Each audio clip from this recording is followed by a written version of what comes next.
Welcome in everyone to another episode of X the Cave. I'm your host, Justin, aka War in the Garden, and we've got I've got about a 2 hour video. I know the description said something different, but when you're doing research for a show, sometimes you come across something where it leads down a completely different avenue, and then you're like, "Yep, this is where I need to go." So it led me to a 2 hour video, and I've always asked the question, who really runs the world? Who's in charge?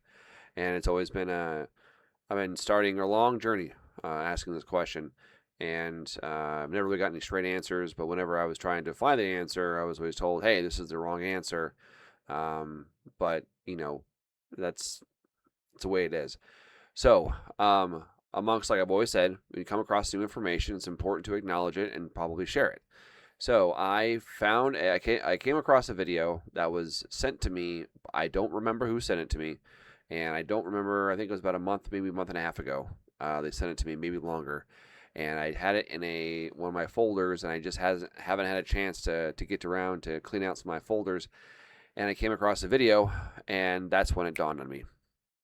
Let's start here because the guy who was being interviewed, I watched a previous video of one of his, and I liked it.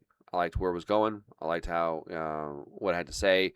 It made sense to me from what I've been researching and reading and stuff like that, and just trying to observe the movement of certain things. This is toward more the mafia aspect of it than I'm understanding. So please excuse the dogs there. But yeah, so we're going to learn together. I have not watched this video. At the 1 hour mark, we're going to pause it, take a few minute break so you can stretch, use the bathroom real quick, and then we'll get right back at it. I will not be commenting a whole lot on this video because I haven't seen it.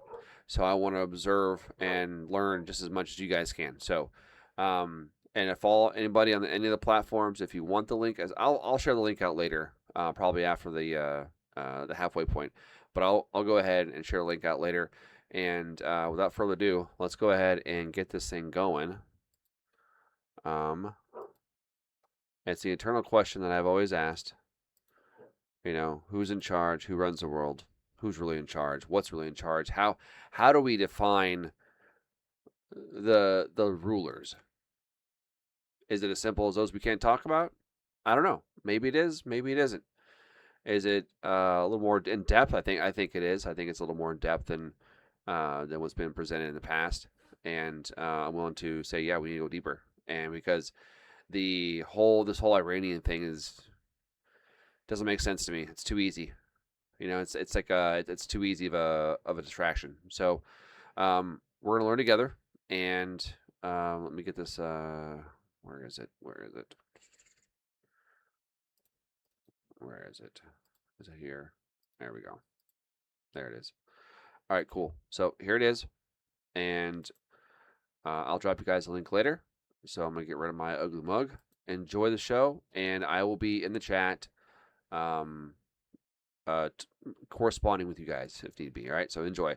Again, at the 1 hour mark, I will be putting on a short intermission and then continuing the rest of the show. So there we go.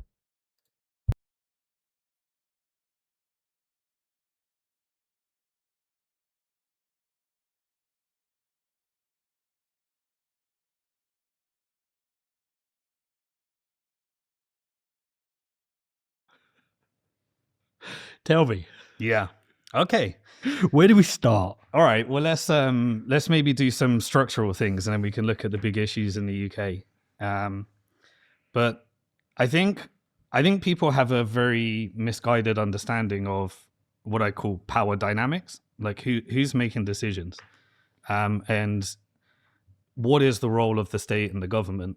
From all my research, the state and the government are a battering ram to take blame for the fact that they are a piggy bank in a Ponzi scheme that needs to reallocate finance to where their lobby wants it to go. Okay. So what does that actually mean? Well, firstly, you start with the monetary conversation, which is how we first met. Yeah. Which is the pound and fiat currency is fundamentally a Ponzi scheme. What does that mean? That every single pound that is created It started with a $1.2 million loan between William Patterson and the King of England. And that loan was a perpetual loan that had perpetual interest. And they gave a monopoly on the creation of the pound to the private banks, which the Bank of England was at the time. And so with that structure, which is exported globally around anyone that subscribes to this model, you have a problem. Where is the money to repay the interest if every pound is a debt? And you soon realize that, well, the money to repay the interest doesn't exist. And so you have to find someone else to take on another loan in order to repay the interest on the money that doesn't exist. And so structurally, that is how the pound is created, how the dollar is created. And so you have a number of consequences to that. The first is you treat every consumer as an asset. You try and get them in debt. You treat every corporation as an asset. And those corporations, they can either get access to 0% loans, which is at the highest level of power, the closer you are to a central bank, or you're a small business and you pay, you don't get a loan for a start because they'd rather lend it to the consumer for a house that isn't going to run away. Or you pay the highest level of interest, whether it's 30% on a credit card or a payday loan at the consumer level. And so the corporate debt market is really for the highest levels of power, and the small to medium-sized enterprise doesn't really get the loans unless they've got some kind of cash flow type of thing. And then at the third one is the most obvious one, which is the government. Mm-hmm. And so when the consumer goes bankrupt, you restructure it and put it on the government's balance sheet. And when the corporate has significant influence and significant control, they tell the government how to spend the money when they take on the debt. And so you end up in a situation where people think that what we have in the West is capitalism, but what we actually have is socialism for the corporation that can get the cheapest interest rate and access to the money printer. And the rest get capitalism, but that capitalism is fundamentally in a game where we have this concept of the K-shaped economy. And the K-shaped economy means that if everyone's trying to take on the debt and roll over the debt, then most people lose that game, because the people that can access the 0% money can leverage that money to get the assets, and the rest become an asset because they go deeper and deeper into debt. And because this scheme is structured as a Ponzi scheme and the interest doesn't exist, the rich fundamentally become the class that own the assets, and everyone else just becomes the assets that's paying all the interest. Right. Hold on. This is so interesting, because on the way over, I was listening to Tucker Carlson, and he was doing an interview with Adam Marblestone. Is that it? Is that Adam Marble? No, sorry. Apologies. Doesn't he say it's gold, crypto, and the debt crisis, and how to survive when the US needs a bailout. Who's the guest? Hold on, let me just try and get the name of the guest. Anyway, but this guy, he's a guy who does sovereign debt refinancing and trades sovereign debt. And when he was explaining it, he was saying, well, we go to a country, we speak to the people who manage their debt, and we speak to the IMF and when they're going to get the next tranche and, you know, the likelihood. But he's like, but they always get the next tranche. That's the business of the IMF. And so eventually they get that tranche, and we know they do. We help Coleman Church. Common Church. Coleman Church. Oh, Coleman Church. Yeah. And he was like, and then we help trade their debt around the world. And I was thinking, hold on a second. So, and I'm only early in the interview, and I'm wondering if they cover this. But like my little simple brain was going, well, if they need an IMF bailout, they've obviously blown their country's debt. If they're on a second tranche, they've obviously blown that. And so, who keeps buying shitty? Like, who's losing? Yeah. Where's the loser in this? Because somebody's got to be losing. If there's corruption at these third world countries at the state level where they're basically taking the money and just pissing it up the wall, and then they get another IMF bailout. Who's losing? Yeah. Because someone's got to be losing. Well, the answer is they only lose when you can't roll it over. Yes. And if you can roll it over, then whoever's receiving the interest continues to receive the interest. And inevitably, who receives the interest? Well, it's actually the bank that can create the currency. And so we have this separation between central bank and government. And right now we're headed into what is called a monetization phase, where essentially you're using the government to stimulate the economy. And you're trying to get you're trying to get as much debt out there as possible. In order to sell that debt, you can't actually go directly to the central bank. You actually have an investment bank that creates those products, those bonds, and then the bank is able to purchase them as a primary dealer in an auction. And you get a pretty complicated process, but in order to have it where you don't have the central bank buying directly from the government, you put the bank in the middle, and they have a license to create that pound. And so they actually create the money to purchase the gilt. And as long as the debt can be continually rolled over, and then you expand that out at the international level, and now you get into the real game of power dynamics. And the first thing to understand is that this system was created in England, so it's interesting that we're going to be discussing UK today. Oops. Because it was our creation. You know, we copied bits and bobs from Amsterdam. They had the Dutch East India Company, which was the private corporate interest, and then they had the Amsterdam Central Bank. But we created this loan mechanism to fund wars, and that was 1694. Now, once you have that set up, you need the government to continually take on more and more debt. And the way to do that is you need to try and get a productive asset at the end of that debt, because you can keep rolling over as long as the government, as long as you're building your capital. And so the British Empire created this concept of mercantilism. And mercantilism was essentially, all right, well, let's create the best military industrial complex, the naval fleet. Let's create a private corporate interest, which was the British East India Company. Let's create a mechanism for the government borrowing the money. And then let's create a mechanism for funneling it back into the private corporate interest. And what would the private corporate interest do? Well, it would do colonialism. If it meant, okay, let's get all of China's silver, let's get them addicted to opium and build a bank called HSBC. Or let's go to India, let's steal all their gold, get all their tea resources, commit a famine, and make them fully subordinate to the British pound. And then we can use that as the base layer to continue the debt-based Ponzi scheme. But eventually, the corporate ends up with all the assets and the government ends up with all the debt.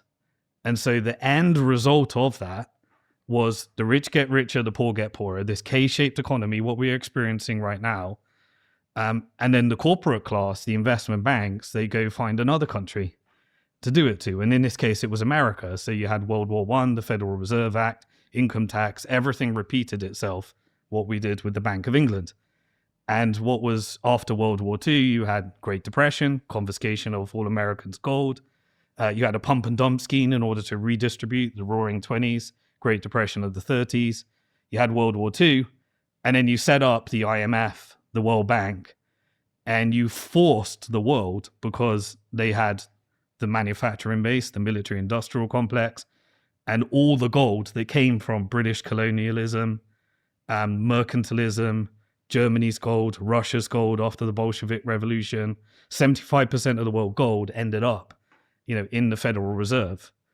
And it was the same people that were funding all of those, the Soviet Union, the creation of the Federal Reserve, the Reichsbank. The Warburg families were both on the Federal Reserve Board and the Reichsbank, the German central bank's board.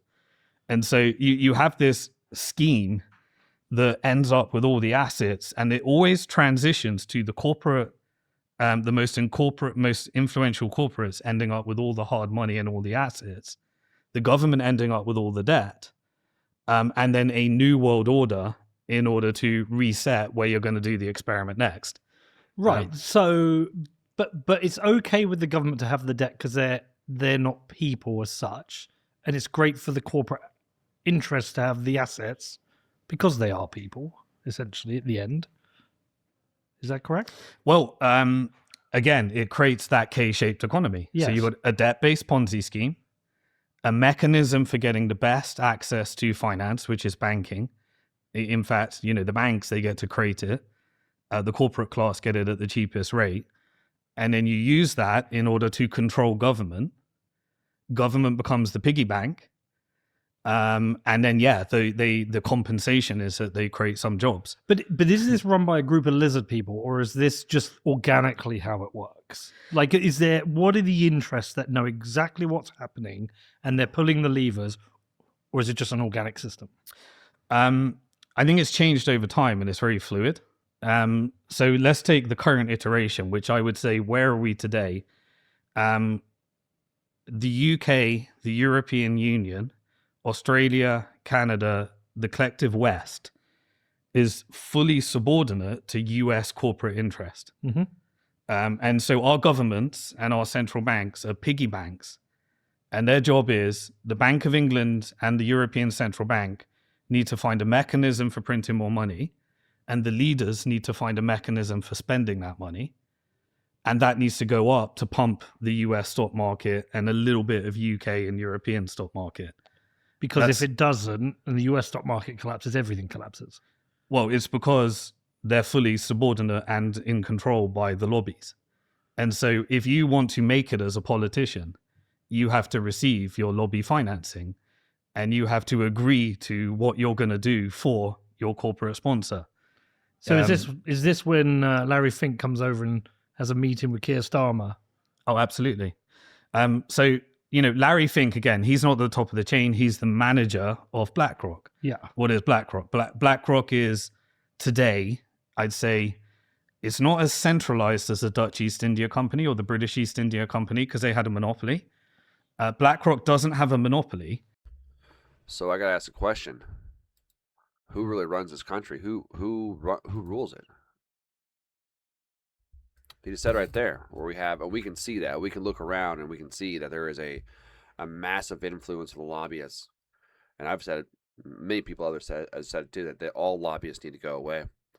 But we're not seeing that. Excuse me. We're not seeing that right now. I mean, we haven't seen that in the past. We haven't seen a reduction in the lobbyists. We haven't seen a distance creating, a separation creation of corporate and the government. It's actually come together even tighter over the last few years. Both Biden and Trump did this. So, again, it's a larger looking process, looking at a larger picture. Still still putting the information I've been saying for the last 2 years. It's still true. All right, it's still absolutely true.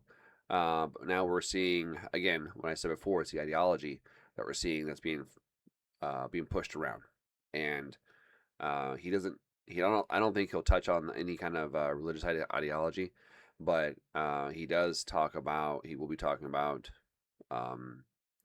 the massive financial influence there is, which we already know that there is. So here we go. But it has $12 trillion of assets, and it has a special relationship with both the US Treasury and the US Federal Reserve. So during COVID, it was telling Treasury how to allocate the money. And during the great financial crisis, it was telling the Fed how to manage that process and which companies, essentially BlackRock and JP Morgan, should acquire, which one should go down, which one should go over, and what assets to transfer. That technology, like that BlackRock created, because it's got access to all the data, is used by most central banks, most money managers, many governments, many treasuries. And so through technology and the fact that it's managing about $12 trillion of assets, it's the most significant player in allocation of capital. And allocation, you then have, it's not the full thing because you got State Street, you got Vanguard, you got about $30 trillion of assets. And then you've got the foreign sovereign wealth funds as well, which are countries that co-invest with BlackRock. But then you look at, and this is where we get to the power dynamics of today, and we'll try and bring it all back into like real things on the ground that are happening in the UK now. But once you have these asset managers, what are those asset managers? Well, they are the recipients of everyone contributing to their pension, everyone paying their insurance premiums, and all money managers, and that are essentially looking for passive investments. And so through this structure of these managed funds, like ETFs and various other products and unit trusts in the case of the UK, they get the ability to become the largest shareholder by holding your shares for you, for all the pension funds, for all the different pools of capital. And with that comes the proxy voting rights and the ability to put a board. And so BlackRock has 20,000 board seats across most of the public companies. Now, those public companies, they need access to capital because we don't have a free market stock market. Today, the state of the stock market today is that because we're at the end of a debt cycle, I would say in the US, which has consequences everywhere, the US, so you have these different pockets of corporate power, and I think this is where it helps people understand. Underneath those 20,000 board seats, if you want access to capital, you have to essentially have a relationship with the investment bank that made you public. And I used to work in investment banking, so I'm very familiar with how these different types of structures work. Most people think of, let's take Tesla, for example. They think of Elon as the richest person in the world that must have a lot of power. And to a degree he does, but the job of the investment bank is to make him subordinate to what I call a financial industrial complex, which is if Elon wants to acquire companies and grow, he has to get a loan from the bank and he has to co-invest with the Gulf sovereign wealth funds. And by borrowing against your stock and using that stock as collateral, the markets get to change the price of stock because they have access to all the products to manipulate markets. And so by this mechanism, you create the executives are kind of subordinate to their capital allocations and capital needs. And through this, you can manipulate many, many different things, like ESG was an example. You can dictate the flow of capital, saying in order to get this capital and to pay this rate, you have to do these following things and meet this score. And so this is the most powerful force, I would say, in the West, not the world, in the West. It's the financial industrial complex. It's access to capital. Hold on. BlackRock's the most important node there. Okay, so I remember when he bought Twitter, large percentage of the investment came from Gulf states. And so, hold on, actually, we'll go back a step. So his subordination, is that through, rather than a tap on the shoulder, it's more like the rules of access to the capital? Correct. Okay. So originally, like the early British American Empire was military industrial complex, had the most amount of power. Under military, you have what we call the deep state today, which is just the CIA, Mossad, all that type of MI6 power, because they get Pentagon budgets, the intelligence can escalate wars, and the military companies, their stock price benefits the more wars you can go in. Hold on. That's military. So do you look at the Ukraine-Russia war with an entirely different lens than everybody else? Correct, yes. Explain to me the lens you look at that war through. Okay. So when I look at the Ukraine-Russia war, I look at it as who is the ultimate power? Well, it's the financial industrial complex that represents the US stock market and US GDP. That's the current power structure of the West. Now, if you're BlackRock and you're managing your portfolio, then you're starting to think about some of the demographic issues in the UK, US, low birth rates, where the next profit's coming, all of these different parameters, which we can outline and go down right to the micro of how it affects us. But you have a spreadsheet of effectively managing these different demographical issues, geopolitical issues. And you say to yourself, right, well, what is the 10, 20-year plan? How are we going to manage this portfolio?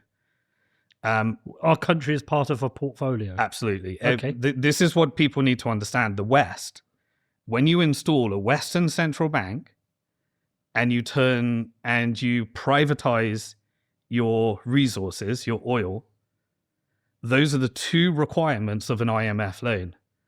You have to take on excessive debt, you have to install a Western central bank, and you have to privatize your resources.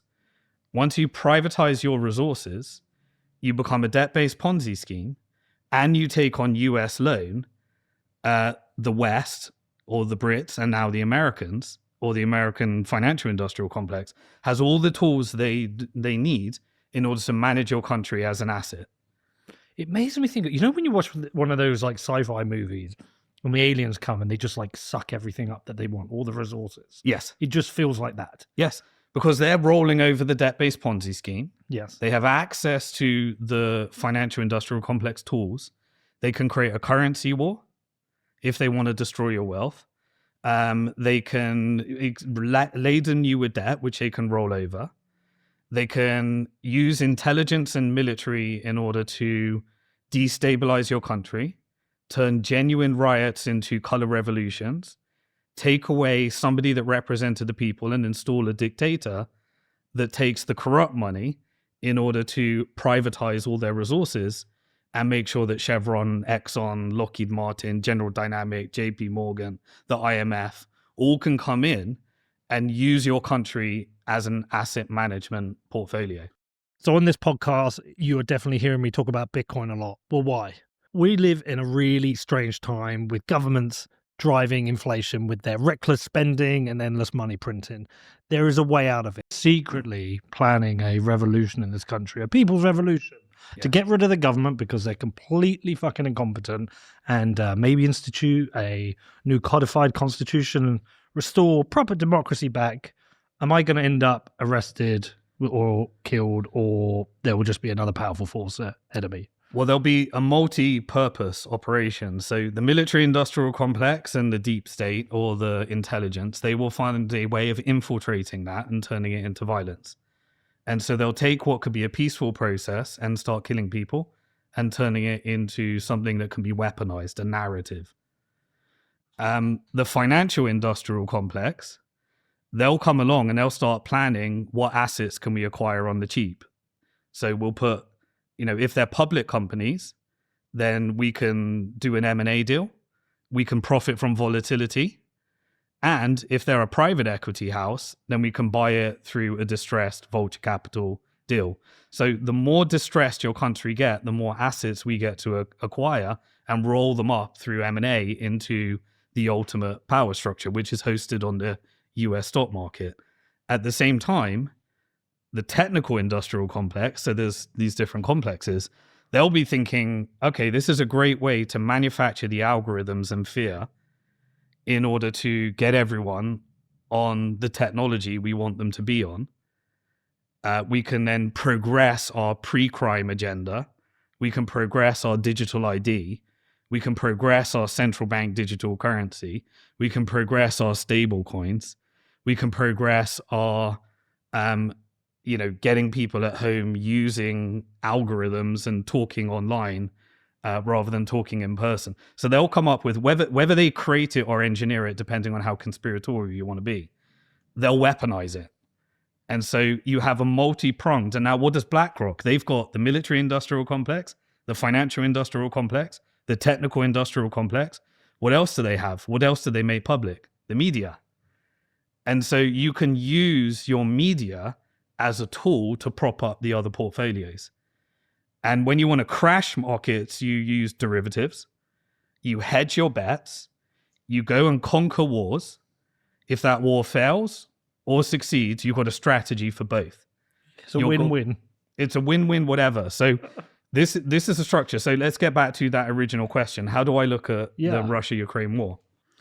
So there is a fairly sovereign country called Russia. And by fairly sovereign, I mean it's not a central bank that's subordinate to the Bank for International Settlements or any of those forces. You had a failing Soviet Union. Yep. You had Gorbachev that was there to manage the fail and transfer the assets over to the oligarchs and elites in Russia. Those oligarchs and elites were infiltrated in order to privatize as many of Russian assets, install a Western central bank that becomes a member of the Bank for International Settlements, and also privatize its oil. So what did Putin do? Well, Putin arrested the oligarchs, kept the nationalization of the oil, and then the media, and I'm not saying this is, please don't Putin isn't the good guy. Putin's not, look, none of these people are good. They're acting in the interest of their own power structure in their own country. Now, Russia has a different power structure. There are oligarchs, but it is fairly sovereign and independent because it has its own, sovereign wealth. It has its own, it's not running massive trade deficits. Own currency. Yeah, it's got its own currency. And so when I look at that, right, so that's how Russia is. What else do you know? If you're a global institution like Apple, you're saying, well, I've got my factories in China. I've got my consumer by debt in America and the West. Eventually, is that consumption going to dry up because everyone's in debt? Where are we going to find where is the next market that we're going to be able to go to? And China's basically got its own policy and its own power structure. But let's get back to the West. What is the power structure of the West? So you've got Ukraine is 100% color revolution. Zelensky works for, I'd say he's aligned with the military industrial complex faction of America. And so what is his job? And so Keir Starmer as well. Keir Starmer, he's aligned with all factions, so we're just fully subordinate in UK. We've had bad growth ever since World War One, essentially. And so Keir Starmer is fully subordinate to the financial, technical, and military. But his job is to create the narrative to send money over to Ukraine that then goes back into buying weapons on the UK stock market. But most of it goes into Lockheed Martin, General Dynamic, Raytheon, as a tied loan, and then they structure it, and the collateral is done via the World Bank, and then BlackRock is essentially issuing the money with a government guarantee, and they can end up with the Ukrainian assets. So in the end, when you do this operation, you essentially do a color revolution, you install the leader that you need in order to do this operation. A comedian. Yeah, a comedian. You create a media narrative that backs up the justification where we're saving democracy. You have NATO, which is a sales machine for Lockheed Martin, General Dynamic, Raytheon, all of the Boeing, all of the different companies. And their job is to increase the revenue of these military companies. And so Ukraine was the perfect way of doing that. You pretend you're defending democracy. You have a boogie monster called Putin, who's a good boogie monster, if you want one. And you start to have a bigger strategy. What is the strategy? Well, we want to fully subordinate Europe. That was the strategy. So the war between Ukraine and Russia was not a war between Ukraine and Russia. It was a war between the US financial industrial complex and Europe. And so you use your leaders, you install your Macrons, you install your Merzes, you install your Starmers, and their job is to create an acceptable narrative for the people of why you're stealing all their money and spending it on US corporate interest. And that's your job. That's the war. Okay, so going down this rabbit hole, how much of this is conspiracy and how much of this is you like, oh, this is just how it works? I know now. Yeah. Like, are you 100%? This is just how it fucking works. I know. I've seen it. Yeah, I've spent 25 years on this, and I'd say Yeah. I know. You know. What are my source? So I read a book a week. Yeah. I've worked in all the industries. I've been in business. I've been in investment banking. I know how trading works. I've been in all of the 25 years of my life, did economics to masters, worked, doing monetary reform, trying to change the government to change the system in the UK, left the UK because I tried to create a bank. So this is 25 years of my life of following the money.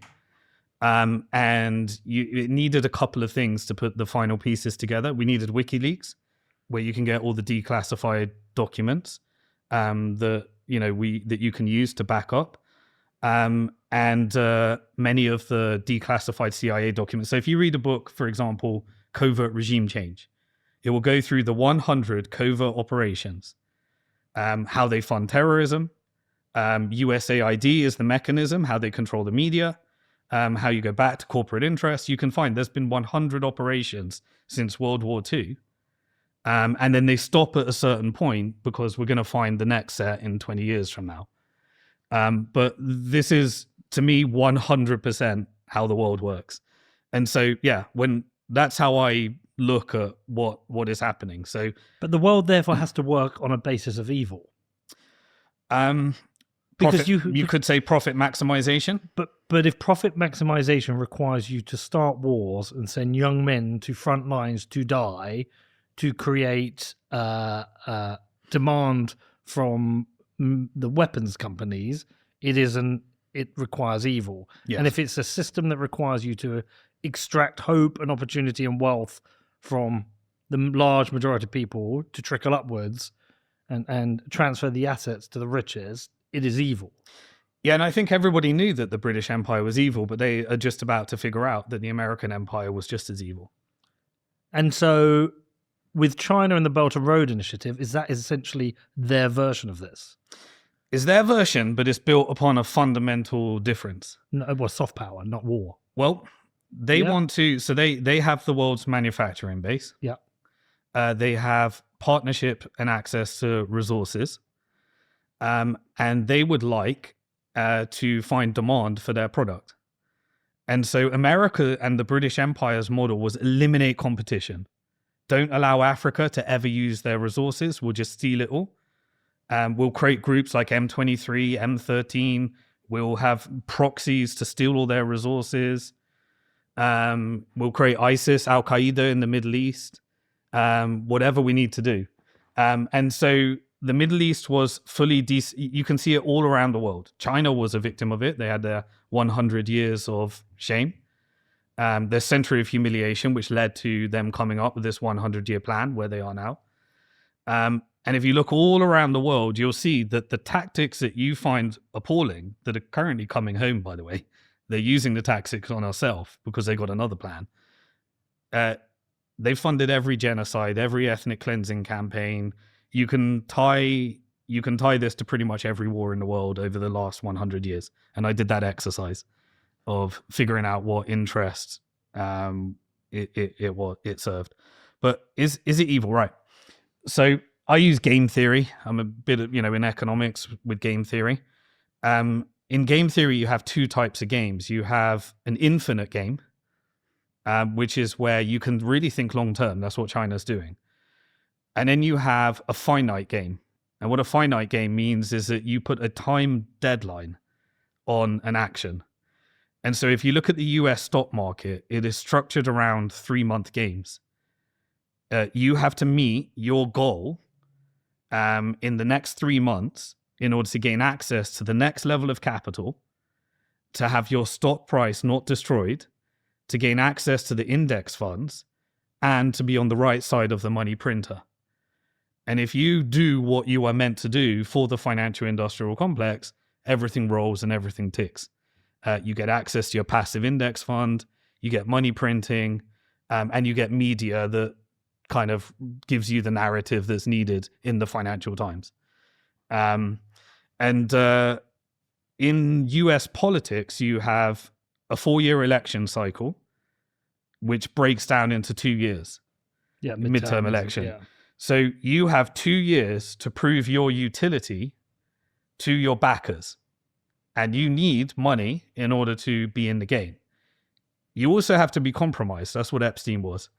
You can't rise to the top unless you're compromised, because we need to mutually guarantee that all of us won't spill the beans on each other. So there's compromise on everybody. Compromise. The higher you want to go, the more compromised you have to be So in this game. it's part of the argument of why Trump has not delivered on everything he promised is that he can't because of his backers.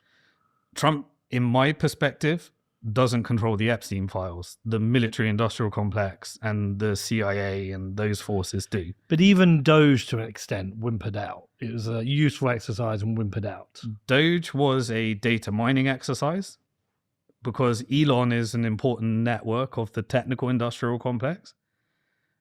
His job, from my perspective, is to build the social credit score. That's what his job is. He's providing all the data sets for the social credit score. Under the guys, these people are DARPA funded. This is, CIA intelligence funded. Their business requires Pentagon budgets. It requires government funding. And he is leveraged to the eyeball, even though the richest man in the world with his stock, fully subordinate to the financial industrial complex. And so he has to do what they say. He has to comply. Trump is, if you look at his background, he made money in real estate in New York. That's the Jewish mob, the Italian mafia, the real estate tycoons. He was mentored by Roy Cohns. He was married into the Kushner family. The Kushner were the original Epstein blackmail operations, Charles Kushner, which Trump pardoned before Epstein. So there's always been an Epstein. It was Meyer Lansky, then it was Roy Cohns and Charles Kushner, then it was Epstein, and there'll be the next one as well. There is no way in hell that one person could be as networked as Jeffrey Epstein was. That's a multi-century network of contacts. And he was manufactured into...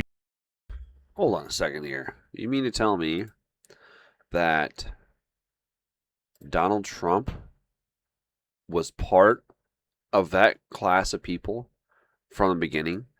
You mean to tell me that Roy Cohn, his mentor for 13 years, taught him this? Oof. Kind of puts a giant fucking hole in the idea that Trump is here to save the world, or Q is here to save the world. Trump is here to do his job. He's here to usher in this technocracy, keep the military industrial complex going, keep the lobbyists happy.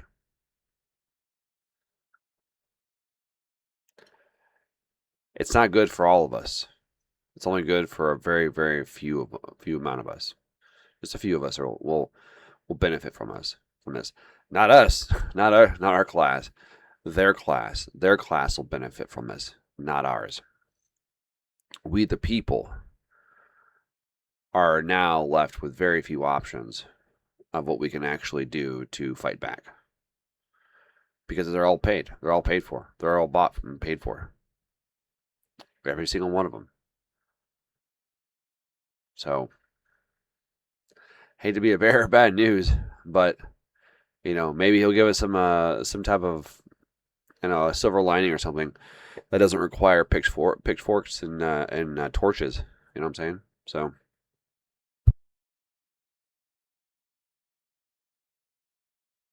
This Bear Stearns, billionaire, financier. His job was to compromise.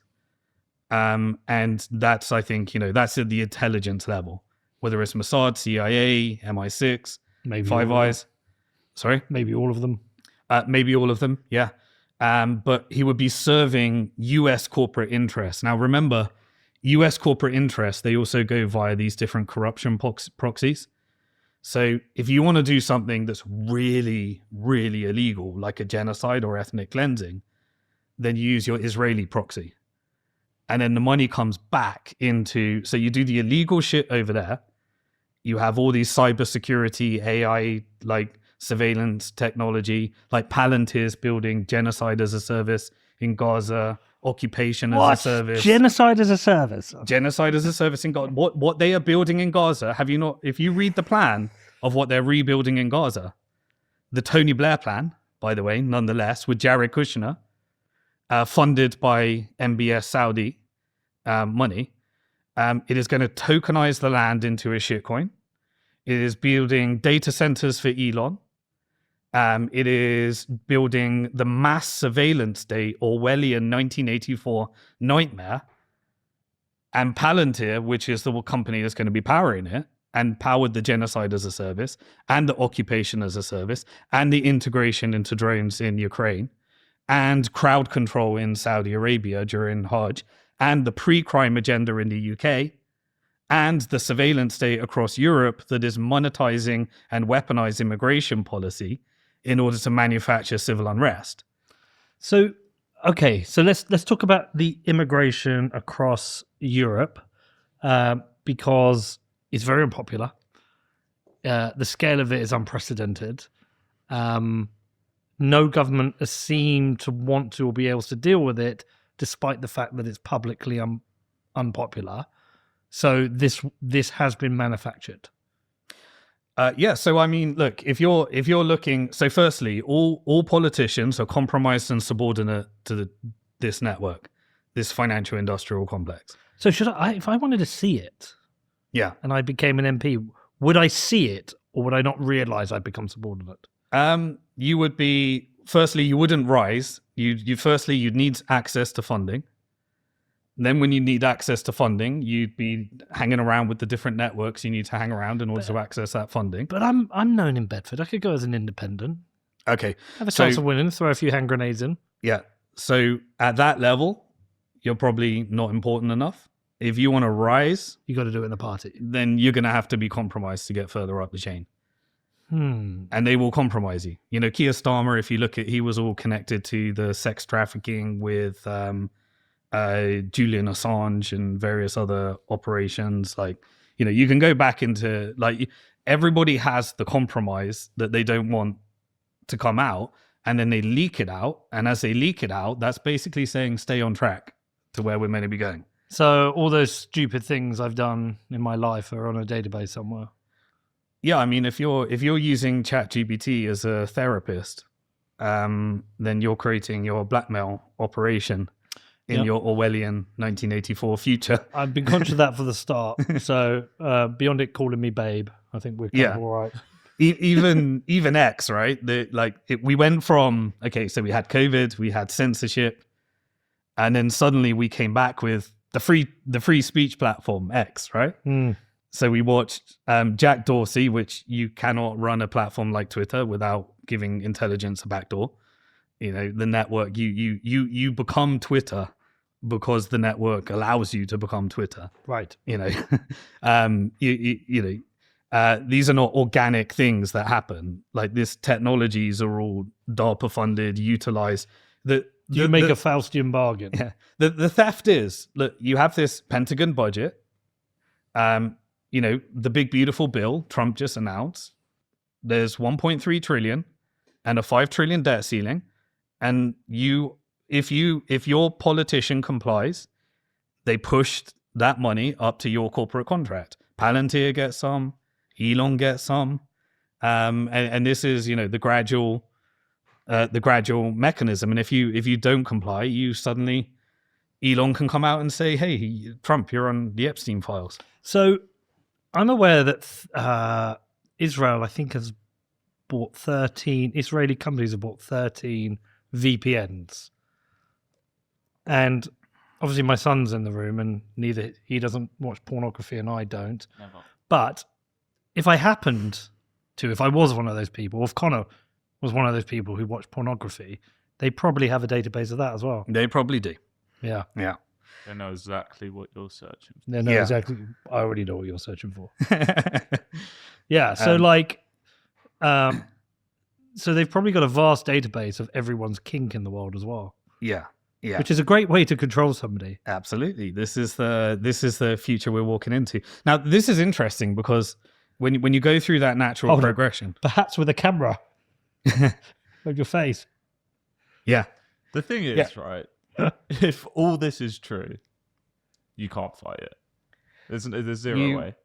Well, then we get to solutions. If we want to go, you just have to kind of play the game the best you can. Let's come to solutions. let's end on a white pill. Because you know what it's going to be, and I know what it's going to be. We had the text conversation on the way, and I think I know what it's going to be. So when you look at Venezuela, Yes. basically they just want the oil. Okay.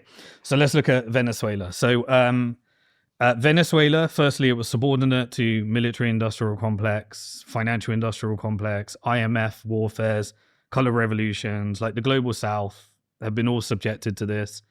And so in its current state, the most important thing is that Chevron and Exxon have control of the oil. They already do. They don't need to do anything. But who's buying that oil? China's buying it.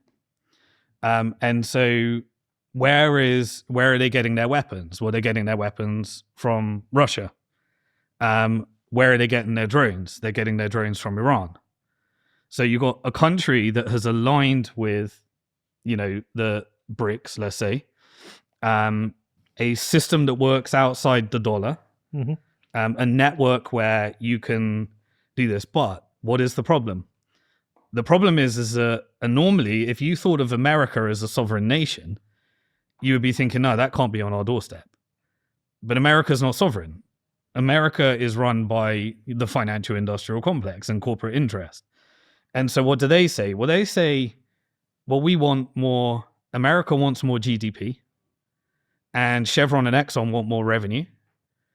So we want China to continue buying the oil, but we want better terms.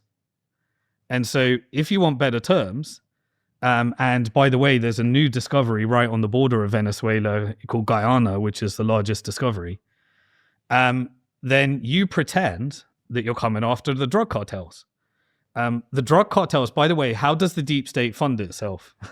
The CIA, MI6, Mossad, they are funded by black op off-balance sheet operations, which is humans trafficking, sex trafficking, weapons trafficking, drug trafficking. If you want to stop drugs in America, then you need to have a CIA conversation, because that's how they fund their black ops. They have partnerships with the drug cartels. And so if you want better terms on those, then what you need to do is you create a narrative. And so Trump's job is to create an acceptable narrative for the American people in order to justify a negotiation that gets better terms. Now, at the same time, We can kill you. yep, absolutely. And don't be shocked by that. America's been behind, the American and British Empire have been behind hundreds of millions of deaths, like around the world.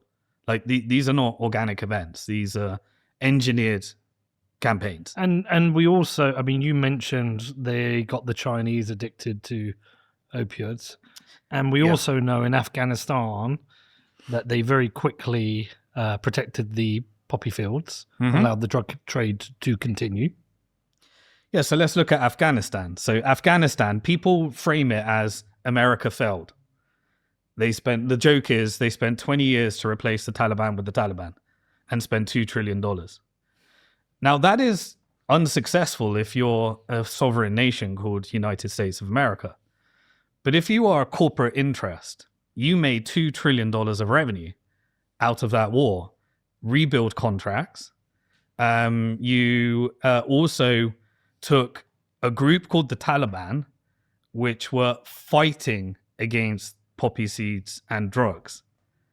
And you replaced it with a new version of the Taliban that allowed the drugs to flow. And you created a narrative that you were doing something different. So the Taliban that we see today is not the Taliban that were fighting the drug trafficking. We've got America's Taliban now. And you can see how the media narratives, if you look via the NGOs, USAID, you see all the funding into BBC, funding into all the different National Endowment of Democracy, all these different organizations. We call it foreign aid. That is essentially the blackmail operations in order to allow these things to do. So what was Afghanistan? You managed to get the drugs flowing again. you got $2 trillion of revenue, and you put a proxy version of the Taliban from a resistance version of the Taliban. Very successful operation, but who lost? The Afghan people lost, and the American people lost. Why? Because that was $2 trillion that was printed to roll over the debt-based Ponzi scheme. So that was Now, inflation. Yes, that was inflation. Now, if you own the stocks, you were on the right side of that inflation. The rich If get you- richer, the poor get poorer. Exactly. Everybody else is paying a higher price, which means you need to borrow more, pay more credit card at 30%, and you are the product for the bank. So how do you look at 9/11? 9/11, I got a 4-hour documentary that goes through the declassified documents by the FBI and tries to reverse engineer the bits that were redacted based upon likely names from other cases. The copy and paste didn't work in those ones. Did you see that in the Epstein files? Absolutely. They're fucking idiots. Yeah, yeah. Or maybe not. Or maybe not. There you go. You know, these are okay. We'll allow them to discover this. That could be a red herring. You know, that's the thing. We are in psychological operations to confuse us as much as possible and point at the wrong things. 9/11 was, okay, so you had a military industrial complex, financial industrial complex, and technical industrial complex operation. So firstly, prior to 9/11, you already had the clean break memo, which was the 7 countries and 7 wars that America wanted to fight in 5 years. You had that already as a policy. You also had Patriot Act already written. So Patriot Act was a mechanism for creating the word terrorism in order to remove the constitutional due process and be able to just at will justify these wars. Remove due process in America and usher in the technical industrial complex progression. 9/11 was a very successful operation. If you go into the declassified documents, the CIA were all over it. The Mossad was all over it. There was Urban Movers, funded by Steve Witkoff, by the way, who is in the Trump administration now, which was a Mossad moving company that had bomb traces as one of the things that they had access to 9/11 via the art students Mossad operation. These are not the conspiracy theories. These are the declassified documents, FBI documents in there. You had them detained for 9 months, and then you had massive pressure campaign to send them back to Israel. And the laundering of the money, all the monetary flows, happened via Saudi intelligence. So you had CIA, Saudi intelligence, and Mossad that were all involved in 9/11, and it solved multiple purposes. It could finance all of those wars. There was all the issues with the Twin Towers and the insurance payouts. Mhm. You can go through all of that. Took out a new premium, weeks before? Yeah, so I think there was a $4 billion payout to Larry Silverstein, who was given the opportunity, an Israeli-American dual national, in order to purchase the towers and take out the first ever terrorist insurance contract. You also had the two of the, what they do is they give you all the crazy conspiracy theories. There was no plane and it was a remote control, or it was all like, it couldn't, they give you the crazy ones to drown out the genuine ones. And so you get pushed into that group. But I follow like Ryan Dawson, who's done some great documentaries, like going through all this stuff. And I kind of just put it in with the follow the money type of philosophy of how these operations work. But if you look at really the entirety of the $38 trillion debt today, it follows the Bank of England story.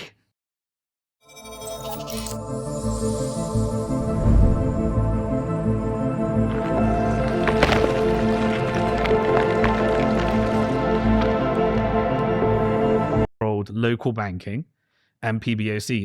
What time does the debt collapse? What time does the debt collapse?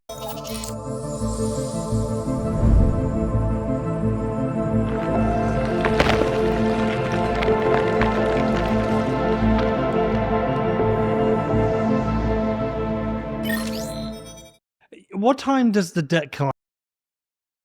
Okay, we're gonna take a few minute break here. Sorry for the replay there.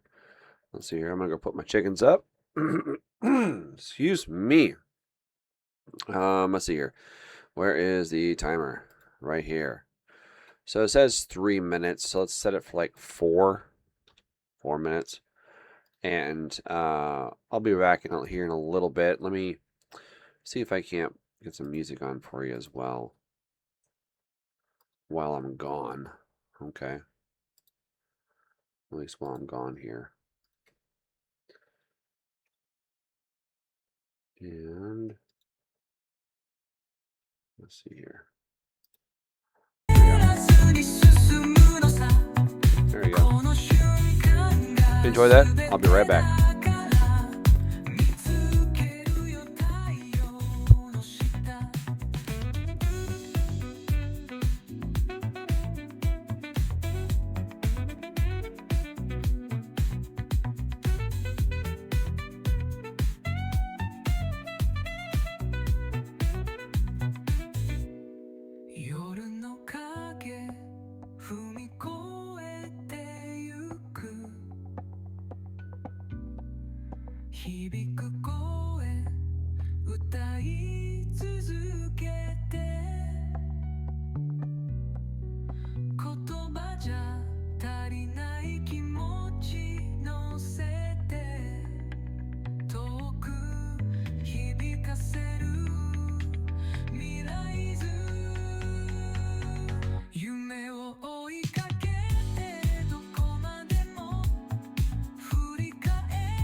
Collapse. At what point does the debt collapse? It becomes unmanageable because it feels like there's a combination of things, say here in the UK, in Europe, and the US, which means things are starting to fray.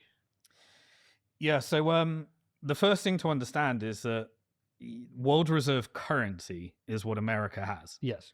And that's the important part. Once you have the world reserve currency, you have the ability to continually print it, export debt, and you can run these twin deficits, trade deficit and fiscal deficit, i.e. the government can spend more and you can export more than, you can import more than you export.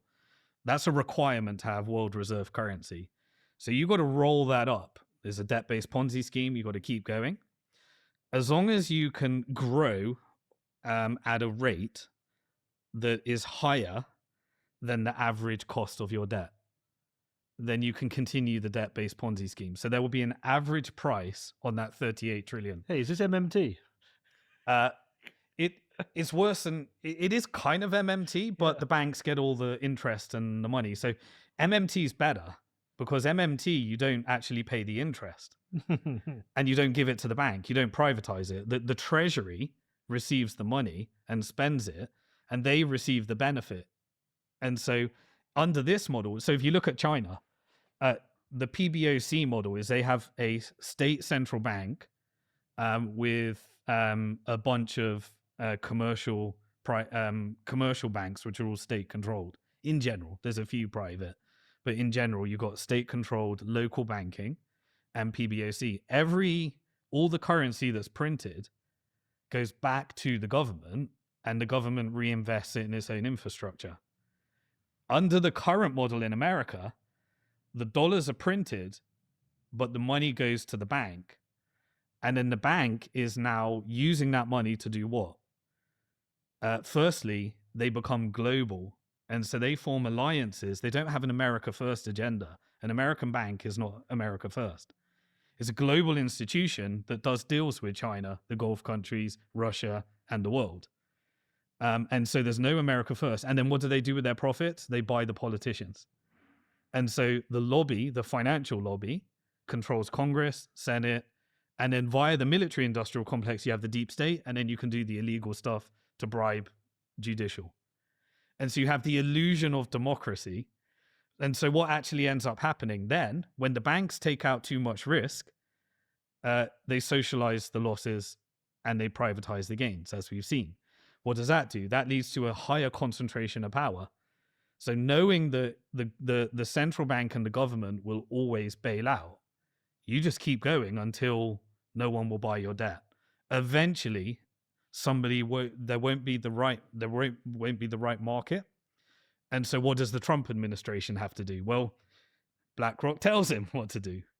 Tariffs, reset the world order, make everyone trade with China, make everyone hate America, deconstruct the deep state, which means you take away everything that propped up the dollar, break the euro dollar by going nuts on Europe, break the Japan carry trade, allow the Bank of Japan to put their rates up, break the petrodollar, so that now 30% of oil is priced in yuan.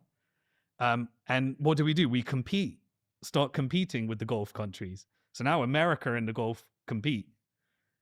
China's providing all the money for the sovereign wealth of the Gulf countries. So who do you think Saudi Arabia needs to answer to? So what are they doing right now? They say, right, we'll buy up all of America's AI companies. We'll buy up all of Europe. We'll buy up all the real estate. We'll co-invest with BlackRock. We'll get a board seat on BlackRock. And so the Gulf sovereign wealth funds have partnered with the financial industrial complex because they're not, the financial industrial complex is not America First. It's a global institution by definition. And so if BlackRock now wants to reset the chessboard, it can say, Europe, you're going to be a war zone. We can do some demographic operations. We can do all sorts of things to acquire the assets on the cheap. America, you're going to be the data center, the AI hub. China, you're sovereign. We're negotiating with you. At some point, BlackRock will say, we'll reallocate some of our capital over to Chinese tech companies rather than American. But first, we'll asset strip everything out of America that we can. So let's push the K-shaped economy to the extreme. So what do? You say, Trump, print as much as you can. Push all of that money into the US stock market. We'll tell you where to allocate it. Get more revenue for the military industrial complex. Make sure that you're pushing as much money into AI. Create a narrative that there's systemic risk. China's about to take over the world with AI. If we don't spend everything, recycle all of these contracts around ChatGPT over to NVIDIA, make sure that NVIDIA has no bearing on reality, is geopolitically strategic. And then what we'll do is you go and pretend that you're negotiating tariffs with countries, and we'll just negotiate access to chips, access to revenue, and we'll start building all the data centers in the Middle East. And we'll start, every time you do a negotiation, you pretend it's make America great again, while we'll just sell off all the stocks with Chinese money through Gulf sovereign wealth funds that partnered with this whole financial industrial complex. And so that we are in the asset stripping phase. So, and the money's moving east. The money's moving east. So is that why Ray Dalio has moved all his money into Singapore? Does he? Well, he knows what's going on. He prepared for this decades ago. He's on the right side of these investments. These people, they're part of the financial industry. If you want to own the West, you own BlackRock, and that's a public company. I don't really want to own BlackRock now. Exactly. Because they are fundamentally profit maximizing in a 3-month game that requires them to meet the goal of this financial industrial complex, and they're a part of it. And even they managed, this is what the asset managers was really interesting. So they managed to get the banks that create the dollars in the first place. They managed to get the investment banks that securitize and financialize everything. They managed to get the private equity companies that can buy all the assets on the cheap, borrowing from the government. They don't have the money. Silicon Valley doesn't have the money. They just have access to the 0% money. They have access to the cheap capital. And then you have a bunch of people that can be these celebrity icon billionaires, when really all of these major tech companies were just funded with government money. And we privatized it all. And we ended up with the board seat, and we're just asset stripping. And so now I think we asked, what is BlackRock wanting to do now? And I say BlackRock, it's decentralized power structure based upon who owns these asset managers. And that's an interesting conversation in itself. The asset manager resources, so they don't have to tax their people. So there's no tax in the Middle East because they took all their oil, put it in a sovereign wealth fund, and used it for their people and reinvested in their people. And we're told that that's socialism, communism, capitalism. And so what ends up happening is you create a narrative in America. And by the way, I did a master's in economics. It was a long time ago. The bullshit behind these models, and again, you ask yourself, what is the university college system? Who created that? Who funds these syllabuses? Who determines what research moves forward? Where it just so happens that just like you can control a government, you can control an education. Well, we keep inventing new economic models, or keep discussing new economic models that seem to justify government. And we don't seem to see any return to free markets. But why? Because the government is the piggy bank. Of course, I know that. I know why. I know, like every kid I meet now who's going to study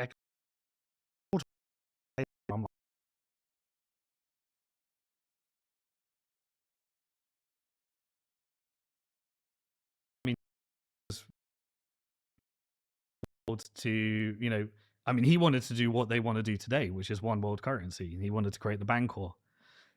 In the end, he created the justification for taking the world off the gold standard, making everyone trade their currencies against the dollar. And then the dollar said, I promise we'll keep the gold, and you can trade your Federal Reserve notes for gold. And then in 1971, after the Vietnamese War, when the French turned up with a ship and said, give me my gold, and just said, no, we ain't got it. You ain't having it, and defaulted. So America defaulted then. Oh, I thought they gave the French the gold back. Nah, they didn't give it. I don't know what happened. Maybe something happened after, but that was the default, and that's when they came off the gold standard. So you can no longer convert the I don't notes. want to live in this world anymore. Yeah. I want to live in a world where I believe you can have a chance as a good person to go out there and democratically win elections and represent your people. It just sounds like we're fucked, whatever. Well, they sold us a lie. They were the whole democracy was a lie. Well, I know that. I know that. And I know there's special interests. I'm not that naive. But just to be this coordinated. Putting it all together just means, yeah. Well, what do you do? What do? You can't do You- anything. Your choice is basically go sit on a beach somewhere and forget Well, about it. Yeah, it's Yeah. just go into the. The first thing, like when you come to firstly, you can continue to engage in delusion. You can continue to believe that changing the politician will change something. Or you can, focus on the community level. So I do believe community politics makes a difference. Well, we have talked about that. I mean, I have no confidence in reform and Nigel Farage being able to change anything. It feels like it's just a moment of capture. But also, you end up sounding like that crazy uncle at the Christmas dinner. Oh, you can't trust them. It's all the deep state. Blah, blah, blah. Yeah. Well, that's the psyop in itself, and I've been fighting that ever since I left investment banking in 2006. So that's been 19 years. I've been told I'm crazy, and every time they tell me I'm crazy, I try to find some, whether I am crazy or not. And every time I go further and further down the rabbit hole, it turns out that I've been quite accurately able to predict things based upon following the money and ignoring politicians and ignoring media. And so while everyone is focused on media and politicians, once you realize that, okay, what actually does move the world? Well, money moves the world. So your money is your vote. And that's the conclusion that I come to. So the best you can do is boycott, and go local, and support yourself, your family, and your community. And not put your head above the parapet so much that they want to disappear you. Well, there's kind of two things that are happening right now. I'm long gone on that one. Yeah. But there's two things that are happening right now. So the next world order is, I believe, a multipolar world order. And at the same time, you talked about coordinators. So most people, when they hear this, they think, is this some kind of organized cabal? It's actually not. It's a ruthless game of betrayal at the top, power dynamics and access to capital. And you can throw people off the network and then operations go wrong. It's a ruthless game. But what I've found most useful is to figure out who rules the world. I think, I looked at who owns all these shares to try and answer that question. Because inevitably, when you go down this path, there's kind of a couple of narratives that if you're online, there's a couple of narratives right now. Rothschilds. Yeah, you either the Jews rule the world, Yeah, or Qatar rules the world, and there's an invasion, right? And Muslims are taking over. Those are the two narratives. If you go on X right now, you can find a 24/7 space that will tell you how every single thing and every problem in the world is because of the Jews. And then you can go on the same space and they'll tell you the exact same thing, but they'll tell you how it's the Muslims, it's the terrorists, it's Qatar. And depending on how much time you spend, your algorithm will adjust to feed the narrative that backs up the hate and belief that you need in order to believe those two things. Well, I've started to notice the algorithmic tyranny recently, in both YouTube and X. X weirdly, I've started calling it X. I always said I wouldn't. I was calling it Twitter forever. But I've noticed that X, it very quickly reconfigures yourself to the latest thing you're looking at. And so, for example, this week there was an interview between Andrew Gold and Steve Laws. Steve Laws is an FNAT, like just total FNAT. Ethnic nationalist. And within 3 days, all I've got is ethno-nationalist content or debates or arguments. And I just feel like that's feeding me right at the moment. Absolutely. And then at the same time, we will make a certain kind of show. And if it's slightly controversial, that is then targeted at that group. And if you don't agree with them, you get annihilated in the comments. So there's like these kind of like algorithmic biases being created that is forcing people also into echo chambers because you feel like, I'm the weirdo. Yeah. I'm not a racist. That makes me a weirdo at the moment. So Yeah. it's like, it's a bit weird the way it's happening. Are both a distraction anyway? Is it neither? It's not the Muslims or the Jews. Yeah. I think we're being compartmentalized into boxes right now. And so, if you if you're like a white nationalist American, then you'll end up in the Nick Fuentes box. Yep. If you're like a Britain boomer, kind of socialist, you'll end up in the Piers Morgan type of box. If you are a Christian conservative woman that is discovering that they think Israel rules the world, you'll end up in Candace Owen. Then if you're a man, you'll end up with Tucker Carlson. They're compartmentalizing us into the box we need to be in order to radicalize us into our ideology as much as possible.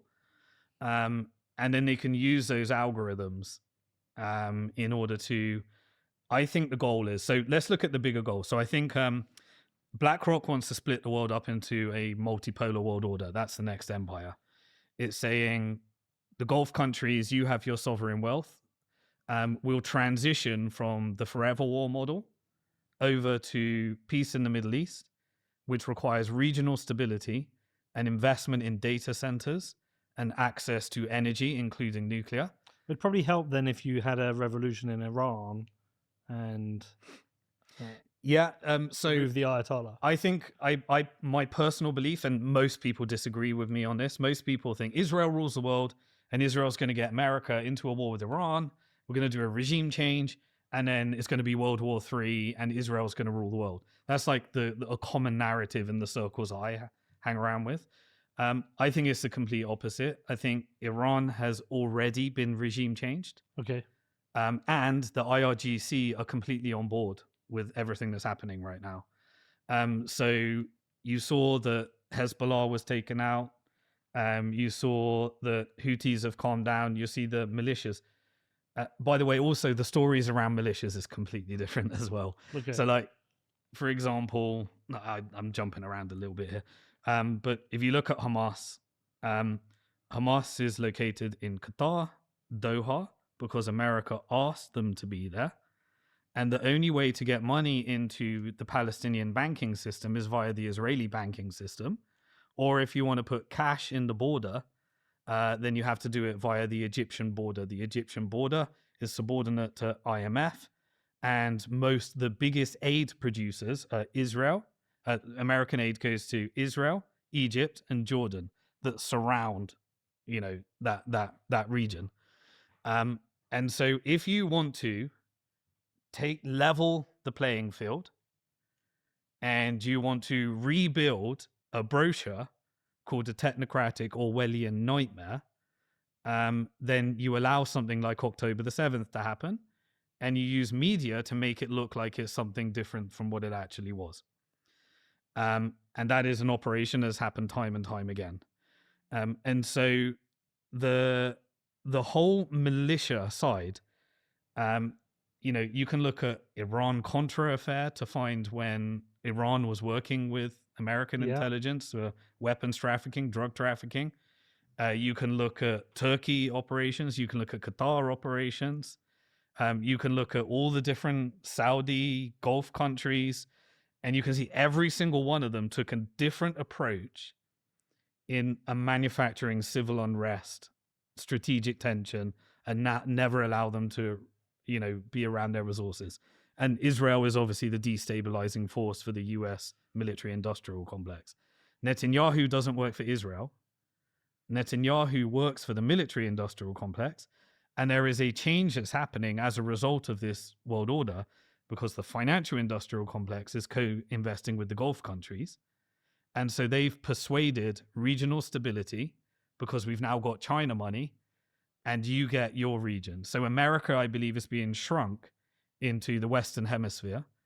And Trump is there to use tariff policy and deconstruct everything that's propped up the dollar in order to shrink America into a regional power. And in exchange, the military gets to say, right, you're no longer got the profits of the forever war in the Middle East. You can go back to Europe and South America. We'll make up for lost revenue there. And we'll subordinate, we'll do, civil unrest campaigns. And yeah, we'll give you your digital ID, your Palantir surveillance state, your social credit score. America, we'll privatize all the stable coins, and you guys can have a CBDC so that all the power goes up to the American stock market, and you'll be fully subordinate. And that's the operation right now. Is the asset stripping phase. Go on. There's a positive side to that. Okay. Because peace in the Middle East is something that we've never witnessed in our lifetime, and exactly. I believe we will witness, which has consequences. It means that Asia gets to rise with China, and Africa might actually get to use its resources. So we need to settle Sudan, Yemen, Libya, all the other previous wars. And they're currently being negotiated with the financial industrial complex, which has said, right, the military, we're going to exit, but what are you going to give the banks? And the banks are saying, right, what we need to do is we'll send ISIS into Syria. We'll pretend that we're protecting the Christians, create some crazy narrative. We'll put the head of ISIS as the president of Syria. He can come to the White House. We'll legitimize him, which is the Gulf country and Turkey's selection. And then we'll lift sanctions, but only on these conditions. And so right after Giuliani met with Trump in the White House, Trump went and met with all the banks. They started constructing their 40-year land deals in Syria. They started front-running everything. They started divvying up the land between all the banks and financial institutions. And the Gulf countries and the financial industrial complex get to basically have regional stability. And the military will exit, and the finance is negotiating what the terms are. And so why do they need to do that? Because there's only two countries which have birth rates right now, Africa and the Middle East. The rest of them, they ain't having children. They need robotics and AI. What is the role of Bitcoin in all of this? And is Bitcoin, it captured? Okay, so Bitcoin to me it's a boycott. Yeah. If you want to boycott the Federal Reserve, then you have to own money outside the system. Gold or Bitcoin are two ways of doing that. If you want to boycott BlackRock, you have to own it in self-custody. Most people can't self-custody gold, so they end up self-custodying Bitcoin, or they can do self-custody gold in a small scale. If you want to boycott the global, the banks, then you don't mine fiat currency by custodying your Bitcoin and borrowing against it and being a part of Howard Lutnick's treasury companies and Bitcoin-backed loans and all the different shit that Michael Saylor and everyone's creating. They're trying to centralize as much Bitcoin as possible within America. They've got over 1 million. They've got a couple of million Bitcoin now in their constructs. So whatever happens to Bitcoin, they'll be fine. BlackRock managed to centralize as much as possible. Strategy is subordinate to the financial industrial complex. Hold on, is Saylor the equivalent of Dorsey? Yes. That's why he gets the 0% loans. Yeah. What is Strategy's mission? Yeah, exactly. Strategy's mission is, I will get as much Bitcoin in this public company as I can borrow, or I can sell equity. Who's he selling it to? The financial industrial complex. And they'll construct debt instruments on what used to be equity instruments so that you have obligations that supersede. And the only way to pay your dividends or pay your debt is to either sell Bitcoin or borrow more or sell more equity. That is full submission to the financial industrial complex. And then when we're ready, rather than destroy you or send you into Chapter 11 like Celsius and others, we'd much rather have you as a tool. Centralize as much Bitcoin as you can. Get as much of it as you can. We've got a lovely tool to manipulate the short-term price of Bitcoin. We can get it where you have to sell it, or we can issue corporate debt. And if you take on corporate debt, it comes with massive terms and conditions. And eventually, if you're a good person, Saylor, we'll manufacture the media narrative that gets you into the S&P 500. First, we want more debt. We want more equity in there. And then once you get into the S&P 500, you'll get our passive flows. So we need to Earth settle Garden Botanicals brings you Sudan, herbal remedies Yemen. such as sunshine and pine tea blend with white pine furceramin and quercetin, herbs of 1918, with herbs popular during the 1918 pandemic. Fire cider, a zesty tonic for your healthy lifestyle. Elderberry tonic, praised for its respiratory support. Arnica salve for sore muscles, available with or without CBD. Try our DIY herbal kits. Visit earthgardenbotanicals.com. Use coupon code PILLED to receive a 10% discount.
Like October the 7th to happen, and you use media to make it look like it's something different from what it actually was.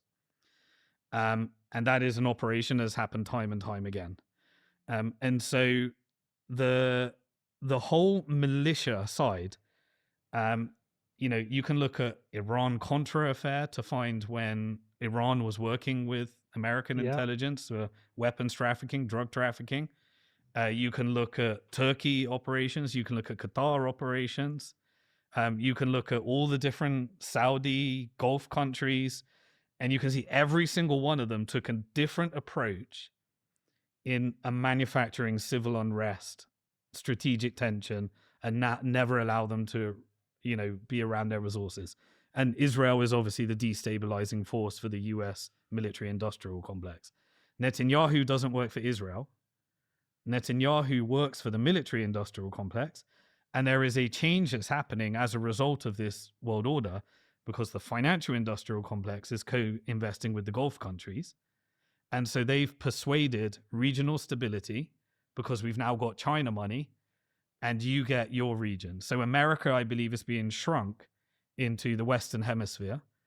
And Trump is there to use tariff policy and deconstruct everything that's propped up the dollar in order to shrink America into a regional power. And in exchange, the military gets to say, right, you're no longer got the profits of the forever war in the Middle East. You can go back to Europe and South America. We'll make up for lost revenue there. And we'll subordinate, we'll do, civil unrest campaigns. And yeah, we'll give you your digital ID, your Palantir surveillance state, your social credit score. America, we'll privatize all the stable coins, and you guys can have a CBDC so that all the power goes up to the American stock market, and you'll be fully subordinate. And that's the operation right now. Is the asset stripping phase. Go on. There's a positive side to that, Okay. because peace in the Middle East is something that we've never witnessed in our No, lifetime, and exactly. I believe we will witness, which has consequences. It means that Asia gets to rise with China, and Africa might actually get to use its resources. So we need to settle Sudan, Yemen, Libya, all the other previous wars. And they're currently being negotiated with the financial industrial complex, which has said, right, the military, we're going to exit, but what are you going to give the banks? And the banks are saying, right, what we need to do is we'll send ISIS into Syria. We'll pretend that we're protecting the Christians, create some crazy narrative. We'll put the head of ISIS as the president of Syria. He can come to the White House. We'll legitimize him, which is the Gulf country and Turkey's selection. And then we'll lift sanctions, but only on these conditions. And so right after Giuliani met with Trump in the White House, Trump went and met with all the banks. They started constructing their 40-year land deals in Syria. They started front running everything. They started divvying up the land between all the banks and financial institutions. And the Gulf countries and the financial industrial complex get to basically have regional stability. And the military will exit, and the finance is negotiating what the terms are. And so why do they need to do that?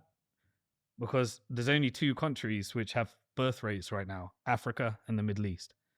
The rest of them, they ain't having children. They need robotics and AI. What is the role of Bitcoin in all of this? And is Bitcoin, it captured? Okay, so Bitcoin to me it's a boycott. Yeah. If you want to boycott the Federal Reserve, then you have to own money outside the system. Gold or Bitcoin are two ways of doing that. If you want to boycott BlackRock, you have to own it in self-custody. Most people can't self-custody gold, so they end up self-custodying Bitcoin, or they can do self-custody gold in a small scale. If you want to boycott the global, the banks, then you don't mine fiat currency by custodying your Bitcoin and borrowing against it and being a part of Howard Lutnick's treasury companies and Bitcoin-backed loans and all the different shit that Michael Saylor and everyone's creating. They're trying to centralize as much Bitcoin as possible within America. They've got over 1 million. They've got a couple of million Bitcoin now in their constructs. So whatever happens to Bitcoin, they'll be fine. You know, BlackRock managed to centralize as much as possible. Strategy is subordinate to the financial industrial complex. Hold on, is Saylor the equivalent of Dorsey? Yes. That's why he gets the 0% loans.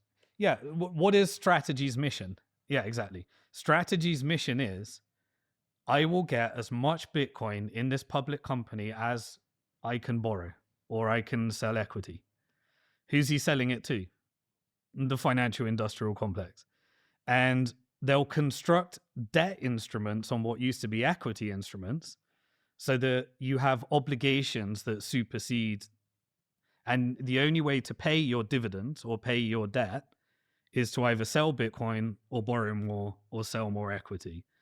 That is full submission to the financial industrial complex. And then when we're ready, rather than destroy you or send you into Chapter 11 like Celsius and others, we'd much rather have you as a tool. Centralize as much Bitcoin as you can. You know, get as much of it as you can. We've got a lovely tool to manipulate the short-term price of Bitcoin. We can get it where you have to sell it, or we can issue corporate debt. And if you take on corporate debt, it comes with massive terms and conditions. And eventually, if you're a good person, Saylor, we'll manufacture the media narrative that gets you into the S&P 500. First, we want more debt. We want more equity in there. And then once you get into the S&P 500, you'll get our passive flows. And we can use media in order to manipulate people. And then we'll create another one, 21 Capital. Tether, Jack Dorsey. Sorry, not Jack Dorsey, Jack Mallers. Partner him up with Howard Lutnick. Howard Lutnick is as deep state as you can get. Like he's involved in all operations. And And then you can, roll up strike, get people to borrow against their Bitcoin, custody as much as possible. We'll create multiple operations. We'll get the media side of Bitcoin. David Bailey, you come over here. What about the developer side? Adam Back, you come over here. Put your Bitcoin in our treasury companies. Partner with these stable coins. 2015, Jeffrey Epstein tried to penetrate the developer community. We'll release some files on that. And we'll get as much of the Bitcoin mining away from China and over to America. And then what we'll do, we'll make them public companies, and then we'll create a ETF, and we'll manage the passive inflows. So that was their operation, to centralize as much as possible. As long as we have nodes, miners, and self-custody, then we can opt out. But the short-term price is captured now. Does it require people like us to self-custody, run nodes, for it to have value for them to be able to control it? Like, if it was fully centralized, would it lose all its value?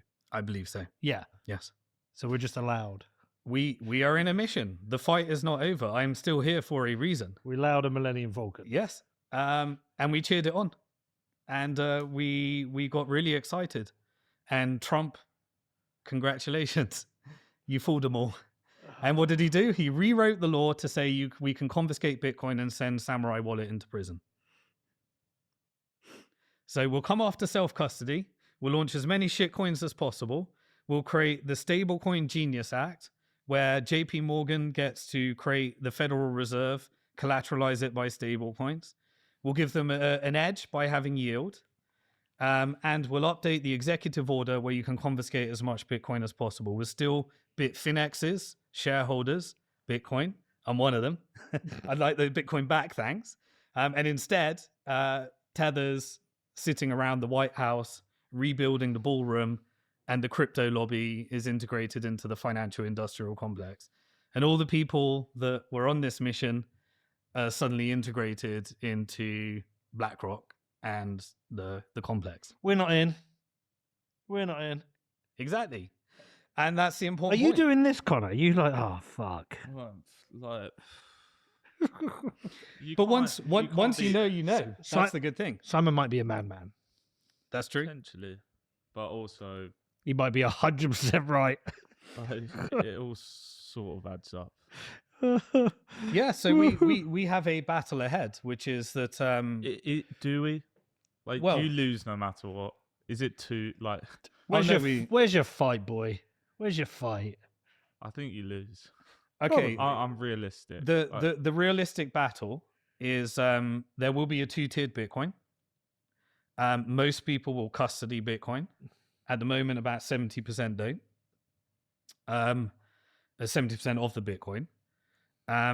All of those, remember those massive Bitcoins we sold, all the old wells are selling? I got no evidence for this, but I'm pretty sure that these are the Peter Thiels and the various other operators that were engaging in the market manipulations. Oh, you think all those big set, because it's all of a sudden a lot at the same time. Yeah, complete speculation, got no evidence for it, but I believe that some of those old Bitcoin wallet addresses are controlled by early operators. I do believe that Bitcoin came from intelligence, but it open sourced, which meant it was irrelevant. Right. Yeah. I do think that Len Sassaman and Hal Finney and their funding and working with David Chom, I do think it was an offshoot. And this is why I think this is interesting. We've got off UK and gone on to Bitcoin quite a lot. Yeah, fuck it. Yeah. It's a Easter egg for the old listeners. Okay, cool. There are a few, by the way. Yeah. Walker will be listening. He listens regularly. Okay. Where was I going? Where were we going? Bitcoin. Len, Howe, Yeah. offshoot. Yeah, I think it created an open source, like offshoot. Here's what gives me hope. And here's what, if your goal is to think that wealth redistribution gets solved and Bitcoin's going to suddenly make everyone and all the mini people and everyone, that's not going to happen, I don't think. Okay. It won't solve wealth redistribution. It will save as many people that are willing to listen and take action, I personally believe. And I believe as many people need to be in self-custody running nodes, there's going to be a certain percentage of the network that needs to remain on that mission. And we've got a lot of work to do with that. But there is a reason why, I live on an island because the British colonizers needed escape valves for elites when they want to leave. And so you allowed Cayman Islands and you allowed Isle of Man and you allowed Jersey and Guernsey and all of these different places to exist.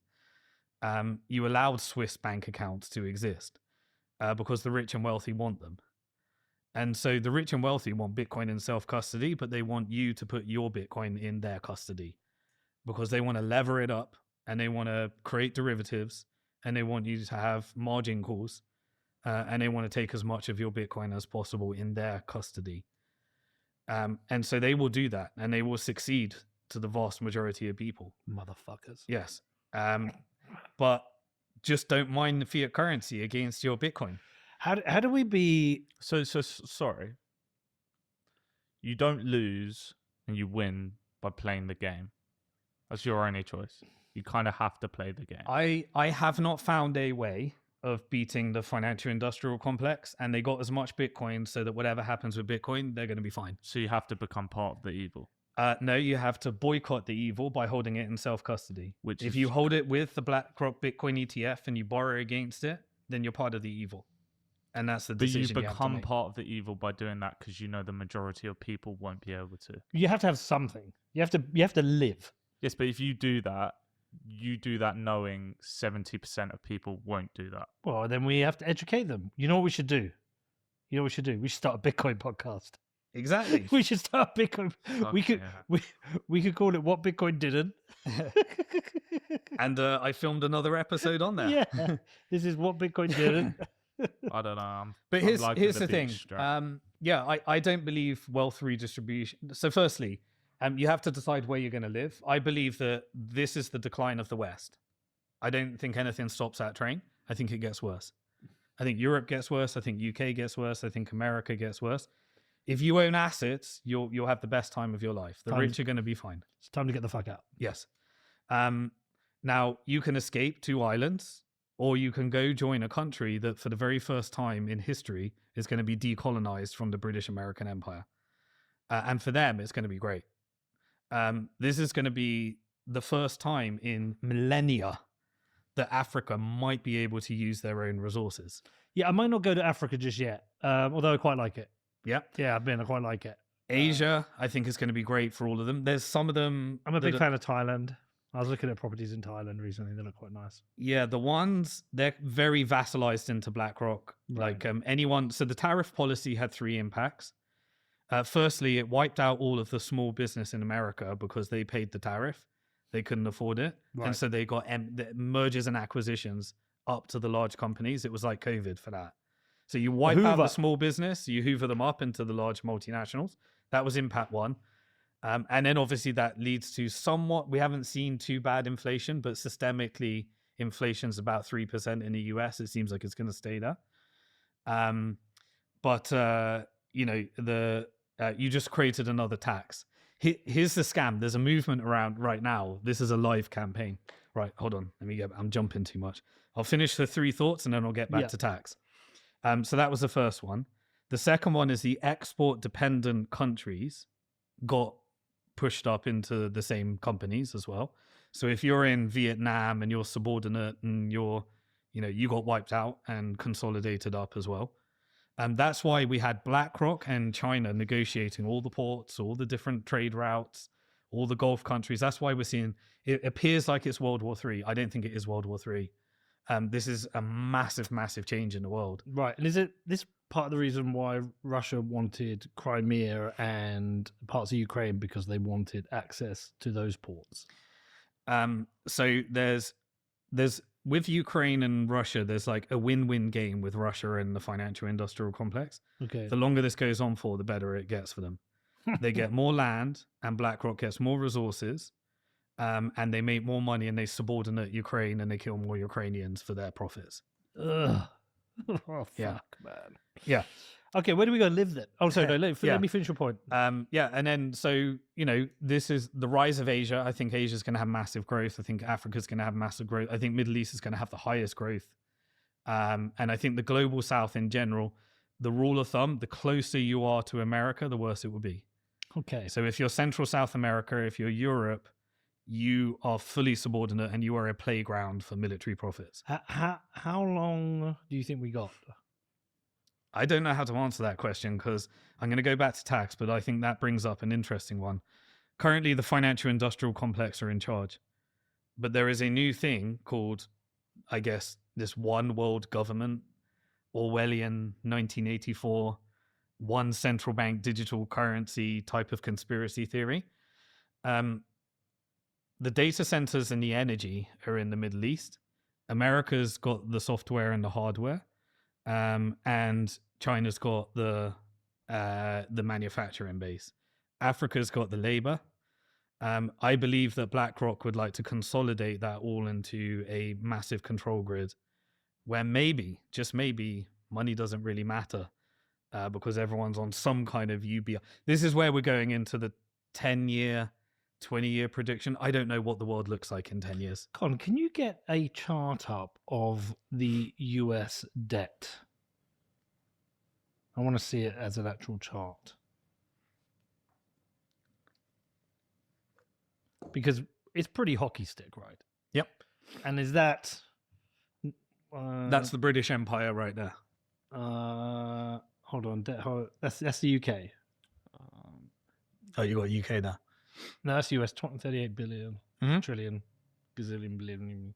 Yeah. 156%. Okay. World War II. Hold on, that doesn't seem right. Just go to Google Images and just search for US debt.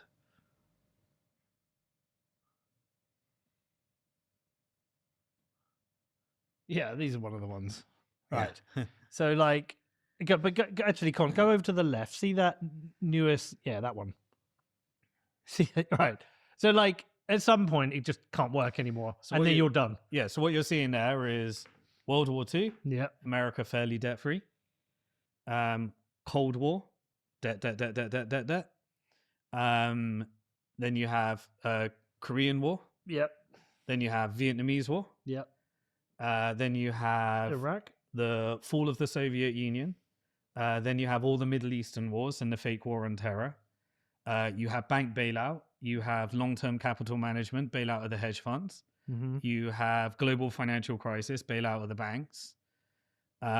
You then have COVID, which is massive concentration into the technical industrial complex and the financial industrial complex.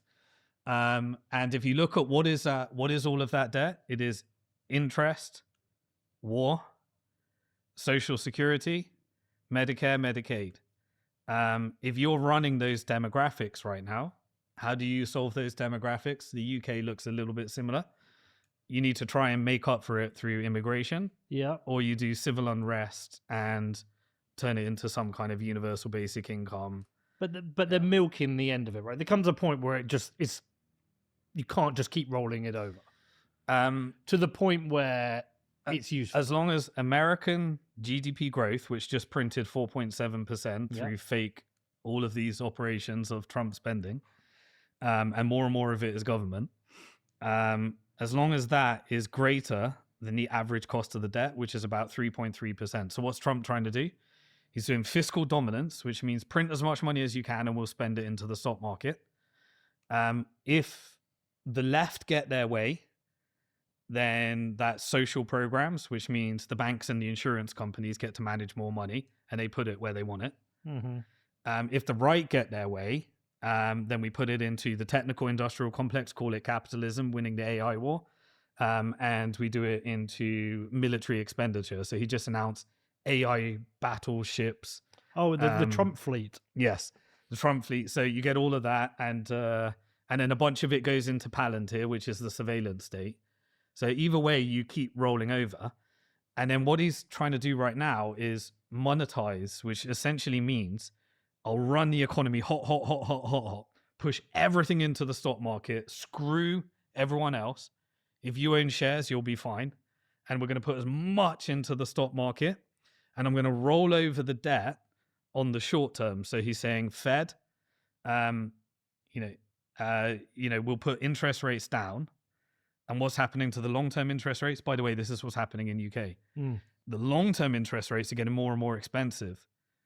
The short-term interest rates are going down. So he's rolling over the debt, with T-bills, while the market is saying, hold on, this is not looking good. If I'm going to lend to you for 10 years, I got to pay more. That's crashing the price of bonds while increasing the yield. And he's just running the economy hot. That is the emerging market end of cycle type of actions. How long we got? And then they just go to the east and restart. Yeah. So then, but what will they do? Well, what they need to do is do what they did to UK. You shrink the currency into a regional currency, and you manage just a series of asset stripping, stock market growth. So if you look at the UK, the economy is shit, but the stock market's at all-time highs. I know.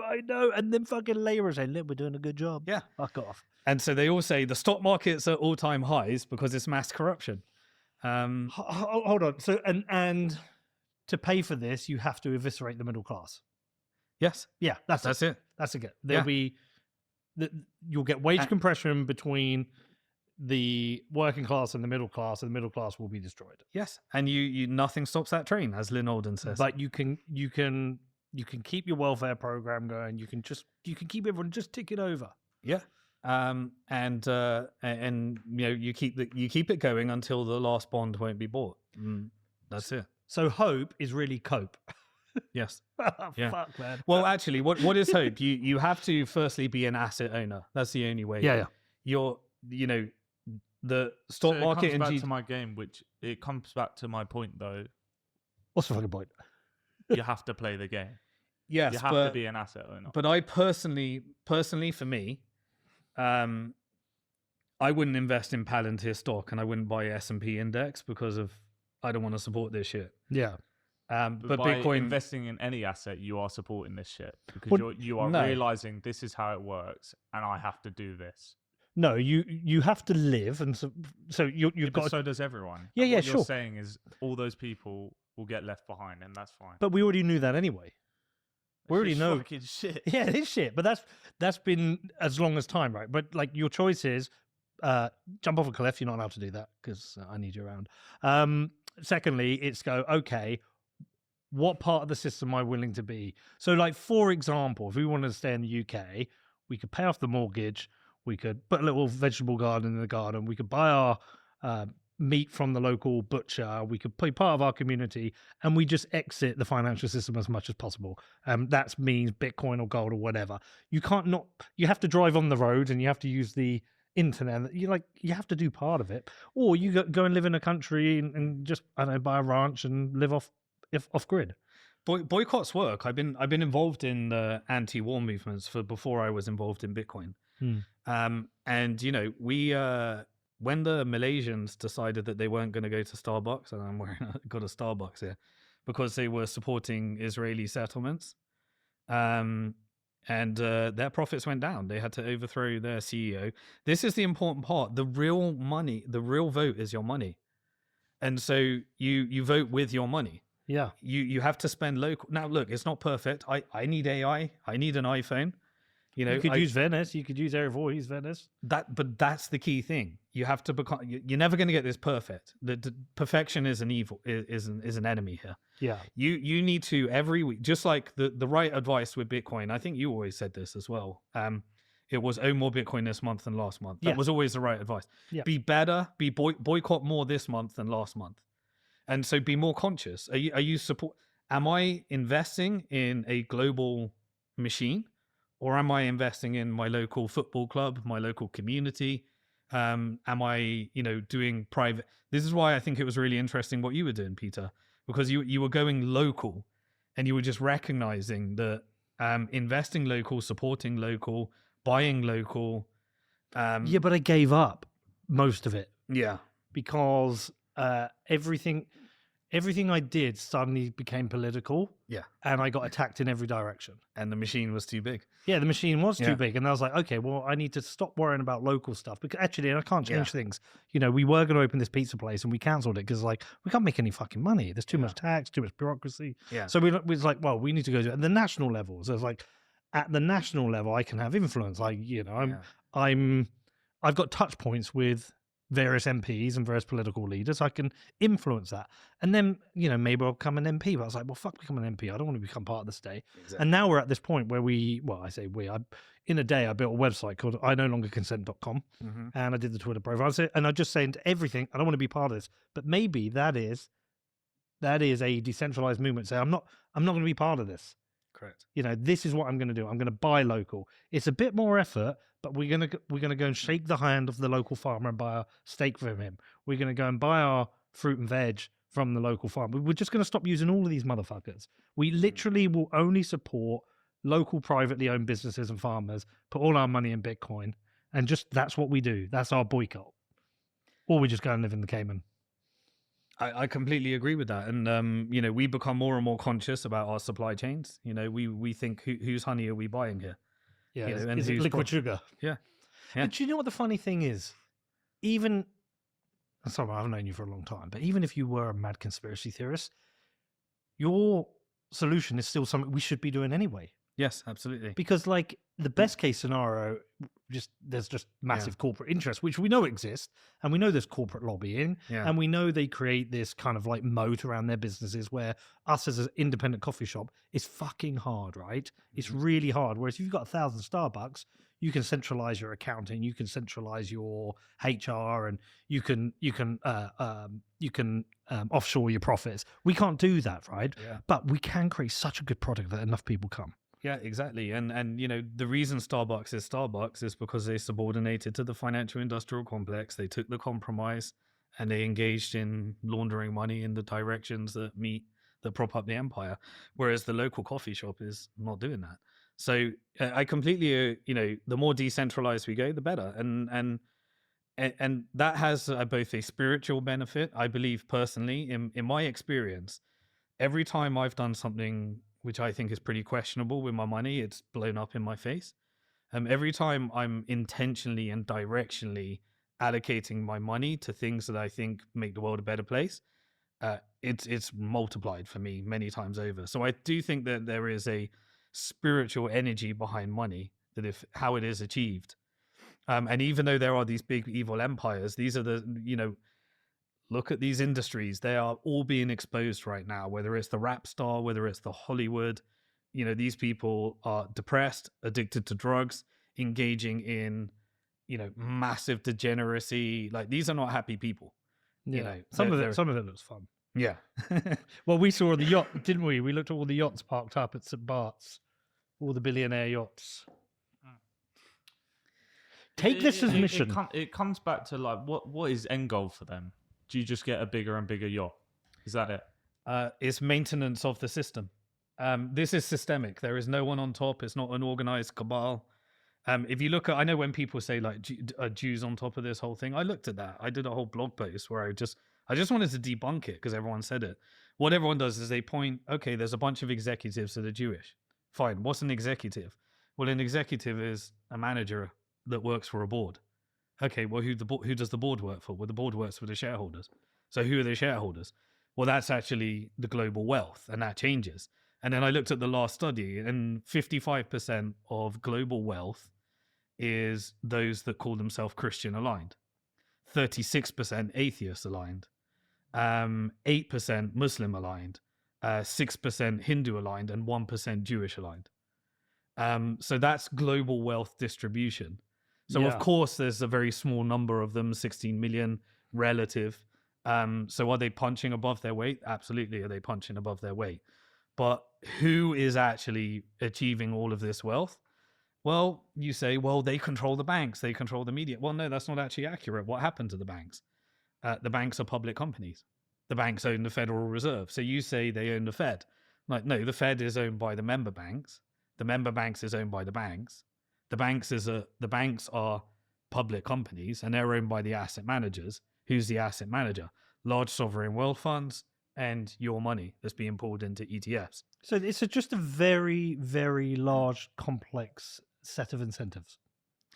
It is profit maximization with zero ethics in a finite game, and countries that maintain their sovereign wealth, they can play an infinite game. It's a bit like Bitcoin. Bitcoin's an infinite game, but if you then take Bitcoin into an options contract and create a derivative of it where it has to be repaid plus interest on a certain date, you created a finite game with your Bitcoin. Now you have to become a speculator and a trader and get the price right. Whereas if you were just playing the infinite game, you just buy it every month and you don't care about price. This is the, the whole time preference conversation. This is why you have to have, the minute I figured out how this system worked, I had to leave the UK. I was, I couldn't do what I wanted to do. And that was a 10-year time frame from 2015 to where we are 2026 today, to figure out what I needed to do to kind of incrementally get where I could opt out from this system. And now I have no debt, live in a country where it's illegal to borrow, opt out of the system, contribute to decentralization, local farming, and that's the real one. There's a couple of protests at the moment. Quick thing. Do you think owning property here in the UK is a fool's errand? I think that the game has changed, where property is just a mechanism for rolling up into the financial industrial complex and becoming a debt slave. And 50-year mortgages in the US is another iteration. The game that I played, and it just worked for me, is that I was broken in debt. I had a mortgage. I was trying to create a business. I avoided Silicon Valley just because Bitcoin worked in the right way. Avoided going public because I sold the company to Coinbase in the end. But I didn't have to get entangled into any of that. And then I paid off my debt. And now I don't owe anyone anything. And so the more you can avoid debt, which I know is a radical thing because most people just are not, that's not going to happen. But the new game is to essentially, you have to own an asset. And I don't think real estate or property is a game that most people can do. And I think actually right now that's an institutional game. Whereas Bitcoin, you can buy £50 of it and self-custody it. Absolutely. So if someone's listening right now and they're like, fuck, I'm fucked. But they're not wealthy and they've got kids in school. They're kind of trapped. They can't just leave the country, but they just want to have just the best life they can have. And that's a basic life. They can afford their food. They can have a holiday. They're not miserable. Like, what advice would you give? Because there's other people who can exit easily, and there's some that just can't. I mean, they've got family time. There's so many reasons that tens of millions cannot just say, I'm leaving. So what advice would you give to them? Yeah, let's look at the different boycotts, right? So you've got civil unrest. Oh, but this boycott is saying, I fucking hate the system, but there's also survival. Yeah, absolutely. And it becomes down to reality in the end. So you've got, firstly, if you don't own any asset, this is going to get worse for you. So you have to make your decision. Either you're going to be leveraging into real estate if you can. Either you're going to be borrowing a bit, owning a bit more Bitcoin every month. Either you're going to do the gold, silver game, or you're going to be playing the game into the stock market. But you will not. Your life will get worse and worse and worse, because wages are not going to suddenly start outperforming the market. Did you see I wrote an article yesterday? No. Dig out that 4chan post. You can find it on my subs. Oh, you've got it in your thing. So me and Connor were planning a show for the end of the year, and we were talking about all the different subjects, and we're sat in the Soho hotel, and Connor digs out this tweet and he sends it to me. And it was like, I wrote an article about inflation yesterday, but my version of inflation is like the naive, childish version of the story you've told. Like, it is that if you haven't got assets, you're fucked, and the money always goes upwards. It is that. But listen to this. There will be no collapse the way some of these people think of it. It's not going to be like the movie Dawn of the Dead or whatever, where one day suddenly shit hits the fan, prices skyrocket, and everyone begins to riot, and the SS comes marching down the street to kill everyone. There will be no happen. It's far more insidious than that. Read the poem The Hollow Men by T.S. Eliot and you'll understand. You'll just notice that every day simple things will get a little bit more expensive. Everyone's homes and apartments will get smaller. Your work hours will get longer, but your pay will decrease. You'll see your family and friends less, and you'll find that in time you care less about them. Every day you'll find yourself lowering your standards for everything: work, food, relationships. Job security will no longer exist as a concept. You'll notice that houses and apartments shrinking. People will start hanging on to clothing longer and longer.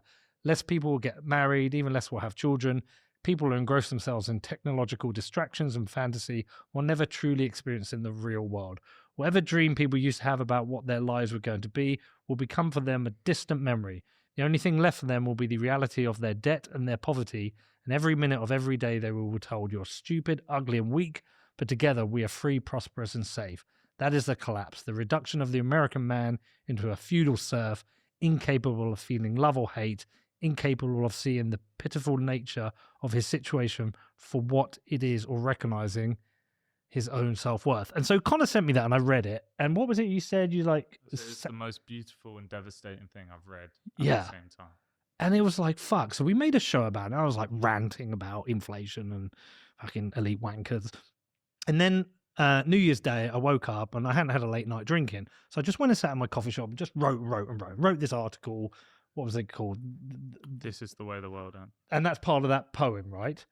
And I just wrote a thing, just mine. Like I looked up what my dad's salary was when in the 70s, and it was like, I don't know, that first house he bought was like 3.5 times the price. So I went on Rightmove, and it's about the same. The aircraft engineer salary now is about the same as what Connor earns. Sorry, Con. And Connor would love to buy a house. And I looked up where my dad bought his 4-bedroom detached house, and I went on Rightmove, same, like equivalent budget, 3.5 times, nothing. So then I looked up what a 4-bedroom detached house would cost. The cheapest one in the area, not as good as my dad's, £385,000. So more than 10 times that. And I was like, fuck. But the really interesting thing about that, I was reading that, I was like, this is miserable. What were they on about? Like, this is what's happening now. And then we looked, what's the date of the... 2013. It was actually posted in 2013. Wow. And I was like, this is like, even if you're wrong, this is still happening. Yeah. Like, we are destroying millions of people's lives slowly. Mm-hmm.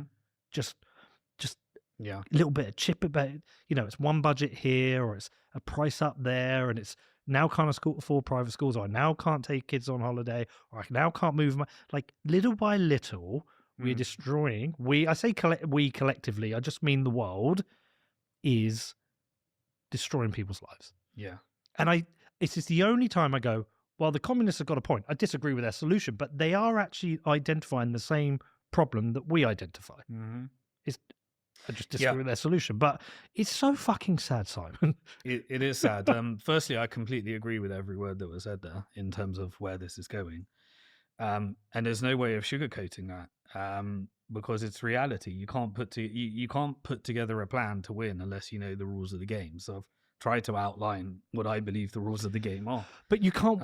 But actually, sorry to interrupt because it's like what Connor said. It's like, yes, actually, the way to play and win the game is yourself. You can't collectively, you can't defeat this. Like, it doesn't matter how much I want to create a people's, like, it'll be infiltrated, they'll start violence, they'll throw me in prison, they'll embarrass me. Like, there's something that will stop that happening. You as revolutionary you want to be, as passionate as you are, you think, I want to fucking end this shit. They've got a plan for the revolution, which is a technocratic nightmare, a digital ID. So you have one option. Yeah. Well, they can't stop. What can they do to 40 million people who go, I'm going local?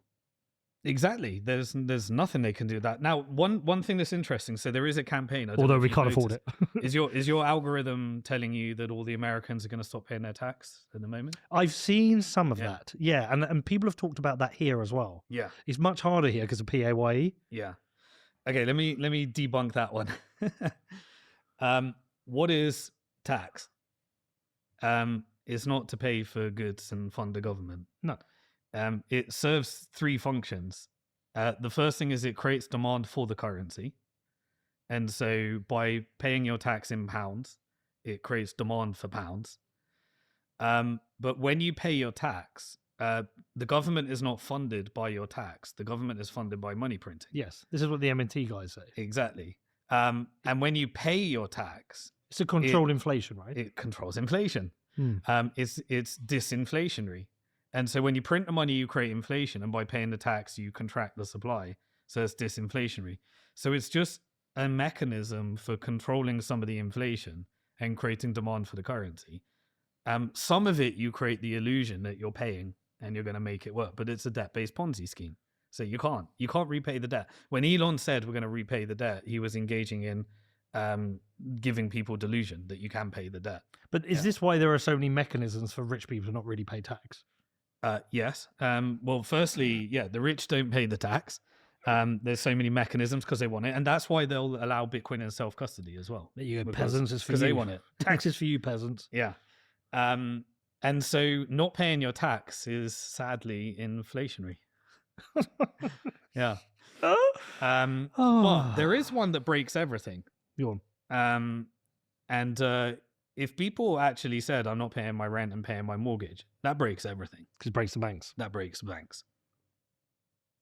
That one works. But what will their answer be? They'll have their answer will be the pre-crime surveillance state, Elon Musk social credit score, Peter Thiel, AI pre-crime agenda, powered by a stable coin by David Sachs and a CBDC by the European Union. So the real winning is not a revolution that will be crushed and won't happen. And the real I do not consent isn't us mass not consenting to somehow get a government that we believe is strong. The real I not consent is just playing outside the system as much as possible. Agree. That's all I know how to do. Oh, man. We're going to have a fun journey home, Con, aren't we? God knows we'll be like, let's move somewhere hot. He's probably right. And maybe move to a country with a game that's played differently. Like there is not wealth destruction. Remember, look what happened to the British Empire. We've just had shit growth ever since World War One. We shrunk the currency from a global world reserve currency to a regional currency. They'll do the same with the dollar. I don't think they may break something, but it will be slowly. Like we lost 7% on the dollar relative to foreign currencies, almost 100% on gold and silver. And they'll keep doing that. So they'll keep shrinking the dollar into a regional currency. Boy, don't be pessimistic. The way to think about this is I know the game. I know how it's being played. I look after me, my friends, my family, and do the best I can. Yeah. It feels selfish. But that's not. No, that's altruism. No, but remember, the decline of an empire is the rise of other powers that have been oppressed by the sounds empire. of it, they have control of the new empire as well. Actually, I disagree. There are forces in the world that maintain their sovereign wealth. They're just moving their assets from the west to the east, and they're going to start again. They, as long as there are countries that don't have a Western central bank and keep their resources to build a sovereign wealth fund, those countries will be able to use those resources for their people and move closer and closer to less tax and low capital. The thing that you need to... Capitalism, communism, socialism, even Austrian economics is all bullshit. There is a country and you have resources and you decide how to use those resources and you decide what is the optimum setup to make sure you're not externally controlled and sovereign. What are your two scarce resources that you have access to? Currently? Yeah. One you'll get, one you won't. I think. I've talked about this a lot. I think knowledge. No, that's not scarce. That's infinite with AI. What scarce resources do you have? Do you possess? Bitcoin. Yeah. What's the other one? But I lost it all in a boating accident. Yeah, well, we can get some more. What's the other scarce resource that you own? It's your time. Mm-hmm. Okay? Your time is a scarce resource. The time you have, you've got likely more than me. I might have another 30 years. Hopefully you've got 60, 70, right? So the real altruism could be giving money to people, but a real altruistic life now would be using your time to help as many people as possible to see this and create a better life for themselves outside of this. And so that's not selfish. Taking your time and being altruistic with it is an incredible and beautiful thing you can do. We tried it. We just played the game wrong locally. So that's the positive side. We're going to be altruistic with our time. We should start a Bitcoin podcast. I think it might work. Huh? I can never get my yacht you don't want your without being yacht. evil. It's the cigarette. Yeah, cool. getting the yacht through being part of this dirty bullshit is just not worth it. None of it. This is the thing about money, right? It's like my thesis on money is very simple. It's like you don't want to be broke because that sucks, right? If you have to, but you don't need a lot to be happy. You know, debt free, owning a property somewhere, and being able to afford your shop and have a holiday. You don't need a lot. Chasing the yacht. How many miserable rich people are there? Loads of them. P. Diddy wasn't happy. He had to have all his weird parties, and he's still not happy. He's in jail. Like, having loads of money doesn't really make you happy. Do you think there is something in the ignorance is bliss? Where do I always say my happiest time was? My happiest year? When you were running? When I was running. I stopped work for a year. Just went running for a year. Yeah. Like proper Forrest Gump, nearly every day. I'd run 10 kilometers nearly every day and a half marathon a week. And I'd listen to books and I'd meditate. And I was thin. I was a lot thinner than I am now. I was fucking great. I was so happy. It's the happiest time of my life. Money didn't do that. It's putting on a pair of trainers every day and having no bullshit commitments. Yeah. Yeah. So we're gonna have a chat on the way home. What kickstart to 26? It's good, man. This is one of these shows that feels negative, but certainly positive. Yeah, It's just as what- I said, it is a self-reflective thing because the fall of this empire, which is fundamentally captured by evil, is the opportunity for other regions to rise. And they remember what we're experiencing now. For centuries, those same tactics have been used all around the world, and now they're just coming home. Sure, but do you know what the really interesting thing about this is if in connecting the dots, you've connected dots that don't exist, and say you were wrong about 9/11 and the war in Ukraine, Russia, what's happening is happening anyway, okay? And even if you are wrong, the choices that you can make to lead a happy and fruitful and prosperous life are still the same. Because even if, say you were wrong, it's still good to buy local. It's still good to go to the farmer. It's still good to not be part of the banking system. It's still good not to spend your entire life in the rat race, which is, everyone knows is miserable. It's still good to spend time with your family and go for walks and touch grass and sun your balls. All that stuff is still fucking good. And so whether you're right or wrong, it kind of doesn't matter because that is the answer for a happier life, I think. Yeah, completely agree. Chasing the money is not. It's a myth. It's a scam. As long as you get over the basic hurdles, we're gonna have a fun journey home, aren't we, Con? Simon, thank you for doing this. I think I could see us doing something again very soon. Yeah. Yeah, I could see us doing. There's lots to think about here, man. Okay. We should definitely do a Bitcoin podcast. Alrighty, folks. That is it for tonight. Thank you very much. Appreciate your time. Sorry for the disconnect. It was earlier, right? About 3/4 the way through the video, but let me see if I can drop you a link real quick. This is this is a link right here. If you want to watch the whole video, it's really nice. It's a really good interview, lots of good information, and I will talk to you guys later. Have a good night. Be well, and bye-bye.